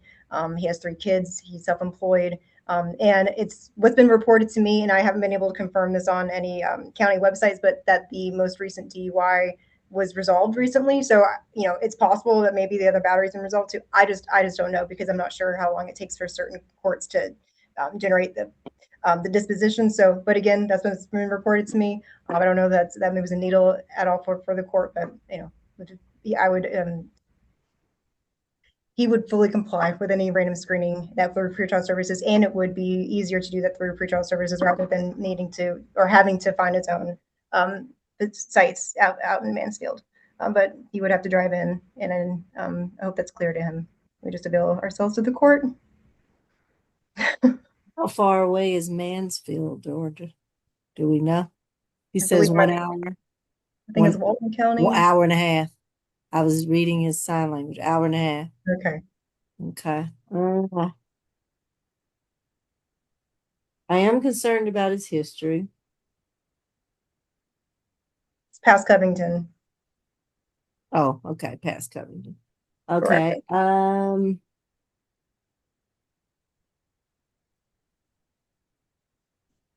10 cycles, and they put him in a level 3, so he's gonna have to report. Is that each week, I think? If he were on pretrial. Yes, Your Honor. Each week How or many twice a week? times do they report for level 3? I'm sorry. Let me reference back. I think it's once a week. Hold That's on, what I just a thought minute. it was. I just said that, but look, I've been wrong. So let me not Hold on, just a minute. I put that can out in the see. universe. For level 3, let's see. Yes, weekly. Weekly. Yes, ma'am. But he is self-employed, so I guess he can. So it's virtual weekly and face-to-face monthly. But he Okay. said he's out of town. So you could put that in the order, but for Well, level he's 3. only an hour and a half away, other side of Covington, so he's not Okay. that Would far the away. court consider virtual since he's on probation with and I just received this, I apologize, Judge, with Southeast Corrections. Mm-hmm. So just to let you know, he is under supervision for probation, so we just ask for virtual for pretrial if the court would allow. Well, that makes me not want to put him on that. And let's if not do he's that. already on, because And he's got a I lot to rescind my do. ask. I rescind my Well, ask. You're his advocate, so I get it. Thank you. But he's got a lot he's got to do. Understood. And I don't want to set him up for failure with it. Absolutely not. If I would give him a surety bond, and maybe he'll have the money to bond out probably and be under bonding company. But even with the what they're asking for the 5,000 surety, if I were to give him that, I would want him to go to AA meetings, if he's not already going at least twice a week to manage this DUI stuff. If the other one just got resolved, I don't know what his conditions are for that, if he's not been to DUI school or whatever. Your Honor, actually, he has a group at C9 Wellness Center. He's going back there for rehabilitation. As soon as he gets done with his jail, he will be here at Fulton County. He is, he will be going back to C9 Wellness Center. We cannot hear you. It's too much background noise. We can't hear what you're saying. Mount Sinai Wellness in Dahlonega. It's a He's rehab. going to an inpatient. Yes, ma'am. Like rehab. when So I that was part of his conditions on the DUI you just resolved? no No. Oh, okay. did it on my own and showed up for court yesterday morning, and they dropped the DUI reckless drive, and I was going back for perhaps internship at the facility after completing. Okay. And so how long would you be inpatient there? Or you don't know? It's up to 90 days, and then they pay for the schooling. Oh, okay. What do we think, State? Oh, yeah. Sounds good to me. Mm-hmm. Okay, so I'm going to turn this into a 5,000 signature bond through pretrial because we do want you to get in the program and get some help. Okay, so that we don't ever see you again. And so that's going to be 1,000 on the theft, 1,000 on the hindering, and 3,000 on the simple battery. So it's a 5,000 signature bond through pretrial level 3. I'm gonna have you to take 2 days anger awareness, which is free by them. I'm going to and that's all I'll do because you'll be in the program for 90 days. So you're not gonna be able to do too much. I'm actually going back to sober living as well. Sober living, okay. All right. Well, it looks like you're trying to get help. I hope you successfully complete all that, okay? Just now, I appreciate it. So listen, no unprescribed drugs, alcohol, weapons, or guns while on bond. And remember, no further contact with Amy Jones. Stay away from wherever she is. You got to be 2 football fields away, but just if you see her come, go the other way. That's to stay away. No further contact with her by any means. And I think that's it. And comply with any recommended treatment from Mount Sinai. Yes, comply with any recommended treatment and any additional requirements while you're in the program. If you could send proof of enrollment or admittance to that That right now. rehabilitation center. Right. Okay. Okay. All right. So email that proof and then we'll be good. Yes. All right. Oh, good. To, Hi, this is guy number 19, Mr. Harris. Sarah. And then Thank y'all. All right. You're welcome. Let's see. 19. Samuel Harris, 26 CR 001788J. Terroristic threats and acts. And this is the one I asked to hold till the Oh, end. is this with one MH. supposed to be last? I have no objection to hearing it now, but Do we need to stop streaming? Are there some facts that are? I wanted to reference a diagnosis, Judge. Oh. So I didn't want Either to. we'll go and break out or we'll do them last. How many do we have left? 2 more? Huh? He is last. Oh, he's last? Okay. Oh, okay. You just have the 3 sitting there. Okay. Great. Pre-trial? Yes, Your Honor. He has 2 cycles, no convictions listed. The recommended level is UJR jail. do we need to stop streaming or?